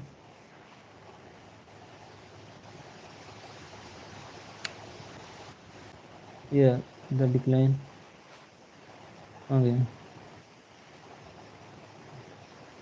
देखो, आपको 3 पॉलिसी पढ़नी है। एक तो सब्सिडी लाइन्स है, subsidy lines, SUBSID, subsidy SUBSIDE, subsidy lines. Subsidy lines क्या होता है बताना कोई? Subsidy alliance. सब्सिडी ना कि जैसे अंग्रेज ने ये हम्म। इसमें से एक राजा बनाने थे ना नाम के लिए, ठीक है, सारे काम ही अंग्रेज करवाते थे। वहाँ पे उनका एक हम्म। पार्टनर था जो उनका हम्म। ऑफिस दे रखा था अंग्रेज का, पर अंग्रेज वहाँ हाँ रहता था। मतलब। और वो हाँ, तो वो ना उनको ना टैक्स देते थे वहाँ पे उनको सिस्टम का। नहीं, सब्सिडी अलायंस के लिए तो बताया है कि क्या कहते हैं, अंग्रेज जो राजा है वहाँ का, इसको बोल देगा कि आपकी सेना नहीं रहेगी, अंग्रेजों की सेना उसके पास रहेगी और अंग्रेजों का ही एक बंदा उनके यहाँ ऑफिस में रहेगा, तो वहाँ पे राजा का राज नहीं चलेगा, जो अंग्रेजों का जो वो बंदा है उसके रूल पास होंगे उस राज्य में, ऑपरेट वही करेगा है ना, ऑपरेट वही करेगा और वो अपनी फिर सेना का भी यूज नहीं कर सकता, वो भी अंग्रेजों की सेना का यूज करेगा, मतलब ओवरऑल अंग्रेज जो बोलेंगे वही करेगा। अजय तो लगान मूवी देखिए, लगान मूवी, लगान में वो दिखाता ना राजा, उसके बाद अंग्रेज बैठे रहते हैं, है ना, हाँ वो डॉक्ट्रिन ऑफ लैप्स सब्सिडी कर खाते हैं। अब डॉक्ट्रिन ऑफ लैप्स इसमें क्या होता है भी, किसी भी राजा का अगर पुत्र नहीं है, मतलब और अब खुद का बेटा नहीं है, ठीक है, तो राजा, तो उसका साम्राज्य खत्म हो जाएगा, उसको अंग्रेज ले लेंगे। इसमें क्या होता था, भारतीय राजा क्या करते थे, खुद का बेटा नहीं है तो वो दूसरे बच्चा अडॉप्ट करते थे, फिर उसको राजा बनाते थे। अंग्रेजों ने पॉलिसी बनाई डॉक्ट्रिन ऑफ लैप्स, इसका मतलब है अगर आपका खुद का बेटा नहीं है ना, आप किसी को गोद नहीं ले सकते, वो आपका राजपाट हम छीन लेंगे, हमारा हो जाएगा, वो आपका नहीं रहेगा। Doctrine of lapse। अच्छा जो झांसी की रानी थी ना, उसका खुद का बेटा मर गया था, तो अंग्रेजों ने उसका जो झांसी था ना उस पर कब्जा कर लिया अंग्रेजों ने। झांसी रानी ने बच्चा गोद लिया था, कहता तुम बच्चा गोद नहीं ले सकती, तुम्हारा नहीं है तो किसी तो राज, ये हमारा हो गया एरिया। तो झांसी रानी उसके लिए लड़ी थी, अपने बेटे के लिए, डॉक्ट्रिन ऑफ लैप्स के लिए लड़ी थी, उस मूवी में अच्छा, बाबा युद्ध बोलते भी हुआ था, डॉक्ट्रिन। युद्ध हुआ था। हाँ, वो युद्ध इसलिए हुआ था क्योंकि डॉक्ट्रिन ऑफ लैप्स पॉलिसी के अकॉर्डिंग क्या था, अभी खुद का बेटा नहीं है तो आप किसी और के बेटे को वारिस नहीं बना सकते, ठीक है। हाँ, तो इसको बोलते हैं डॉक्ट्रिन ऑफ लैप्स। ओके। फिर है ring of fence. Ring of fence की पॉलिसी थी, इसको बोलते हैं घेरे की नीति। अंग्रेज क्या करते थे, जैसे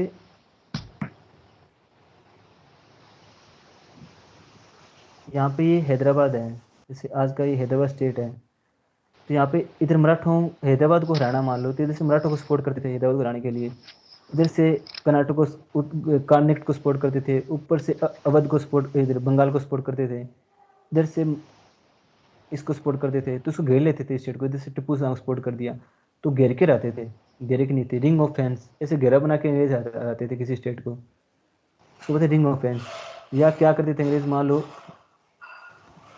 ये अंग्रेजों ने इस स्टेट के साथ सब्सिडी अलायंस साइन कर लिया, मराठों के साथ सब्सिडी अलायंस साइन कर लिया, ठीक है, और फिर इसके साथ भी कर लिया, मैसूर के साथ मैसूर को भी जीत लिया था, नॉर्दर्न सरकार इनके पास था ही, और ये बंगाल वाला एरिया भी था, तो बीच में ये फंस गया, इसको घेर लिया अंग्रेजों ने। ये इसको कौन घेर सा के एरिया है? ये हैदराबाद, आज का ये तेलंगाना आज का ये। हाँ नहीं वो तो है, यहाँ पे कौन सा राजा राज करता था? पहले यहाँ पे था हैदराबाद, था हैदराबाद में था निजाम, आसफ अली जा निजाम था यहाँ पे, आसफ अली जा, ठीक है। तो निजाम को घेर लिया, ऐसे घेरे की नीति बनाते थे अंग्रेजी। अंग्रेजों की 3 पॉलिसी थी, subsidy alliance, doctrine of lapse और रिंग ऑफ फेंस, ठीक है। हम्म। और अंग्रेजों ने वैसे शायद सर इतना सब तो नहीं आएगा एमटीएस में ना। देखो आने को तो कुछ भी पूछ ले, तो इतनी ज्यादा डेट डीप पे नहीं है, बस थोड़ी बहुत डेट है ये। इस बार उन्होंने क्या किया है, लास्ट के 2-3 पेपर में देखा है तो उन्होंने प्लास्टिक युद्ध पे फोकस किया है। अच्छा, तो मतलब प्लास्टिक युद्ध शायद पिलासा बक्सर, का भी पूछा हुआ है। हाँ 2 बार पूछा हुआ है। तो प्लास्टिक युद्ध के पास है ना, एक तो बैटल ऑफ बक्सर पड़ती है, और ये पानीपत की थर्ड बैटल है, ठीक है। ये और सब अगर कैसे किया?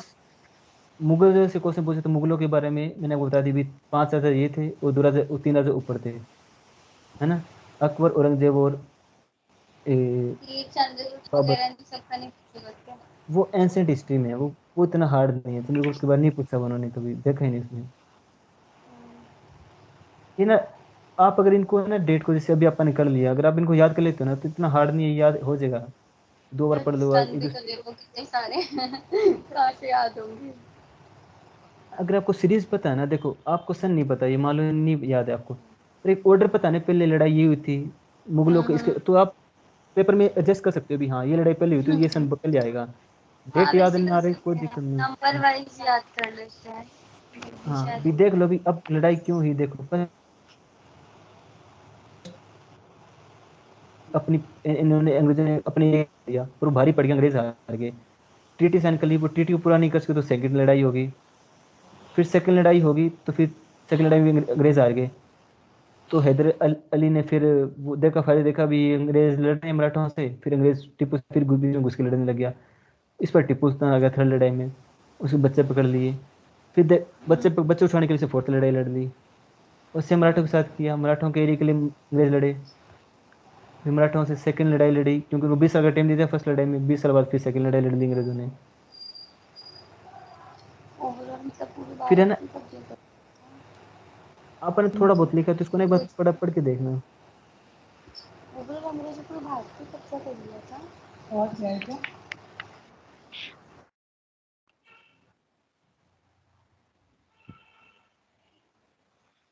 हेलो,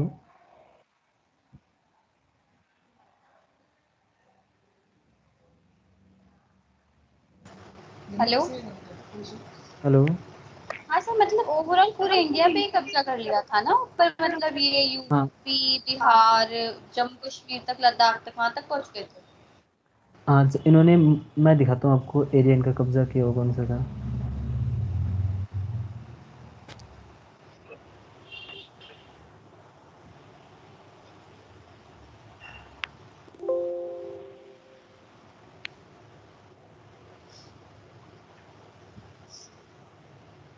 ये देखो,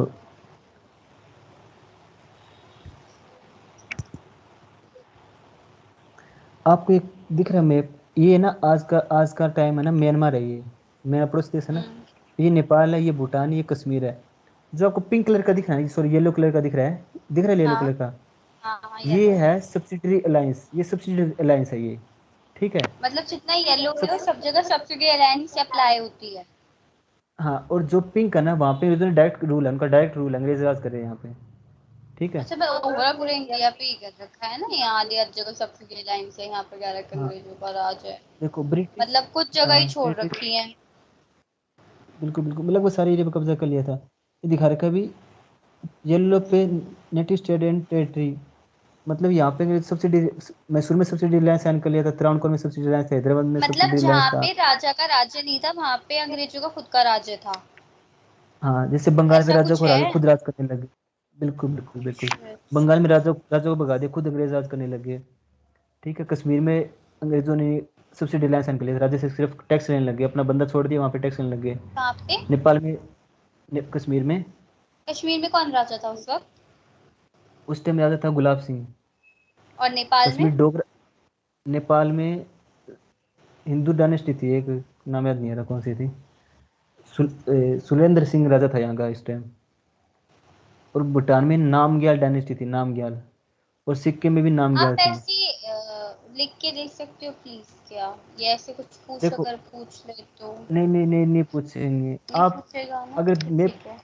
नहीं नहीं, ये बहुत ये देखो इसका दिख रहा है, अजीत, ये देखो नॉर्थ वेस्ट फ्रंटियर प्रोविंस का, ये ध्यान से देखो यहाँ पे क्या लिखा हुआ है, नॉर्थ वेस्ट फ्रंटियर प्रोविंस, दिख रहा है आपको नहीं। ये देखो थोड़ा सा, नॉर्थ वेस्ट फ्रंटियर प्रोविंस, मेरा कहाँ लिखा है? हाँ, दिख ये गया, नॉर्थ, नॉर्थ वेस्ट ये रहा, यहाँ फ्रंटियर। पे ऊपर लिखा हाँ खैबर हाँ। पास, यहाँ से वो खैबर पास आने के लिए है ना। खैबर तो अब पास ये एरिया दिख पाकिस्तान का आज का टाइम सिंध है, तो सिंध में भी सब्सिडी लाइन साइन कर रखा था उन्होंने। तो अब आप थोड़ा सा नजर मार लो भी, ये राजस्थान आ गया, राजस्थान सब्सिडी लाइन्स था, गुजरात में सब्सिडी लाइन्स था, हैदराबाद सब्सिडी लाइन्स में था, ठीक है। ये सेंट्रल प्रोविंस,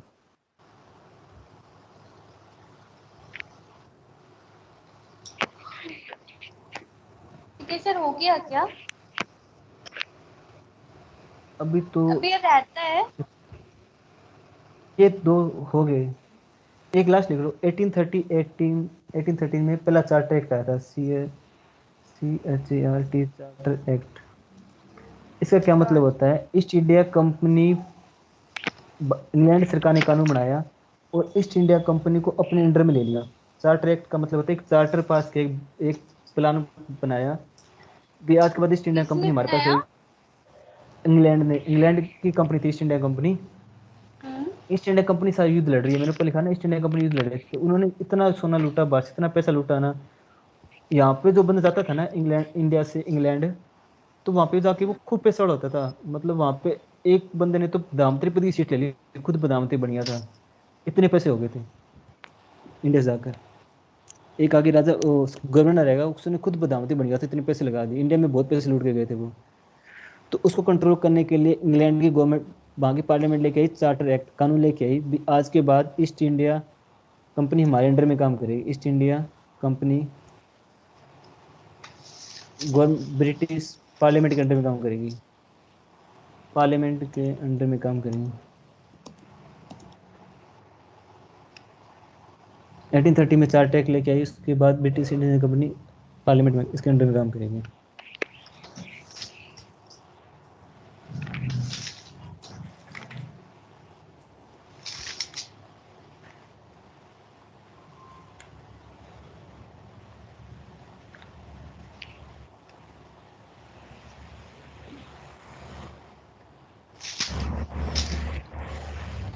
अब है रिवोल्ट ऑफ 1857 और रिवोल्यूशन ऑफ 1857, 58 साल की क्रांति, 58 साल का विद्रोह। नेक्स्ट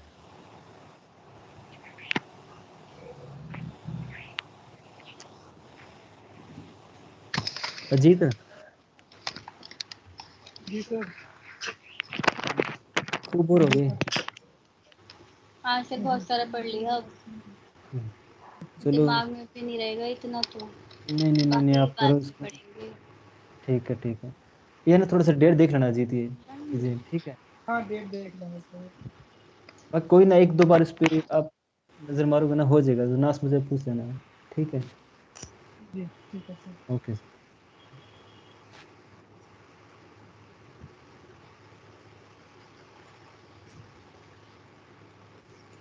पार्टिसिपेंट उसमें दिखा रहा है 5 पार्टिसिपेंट और है 4।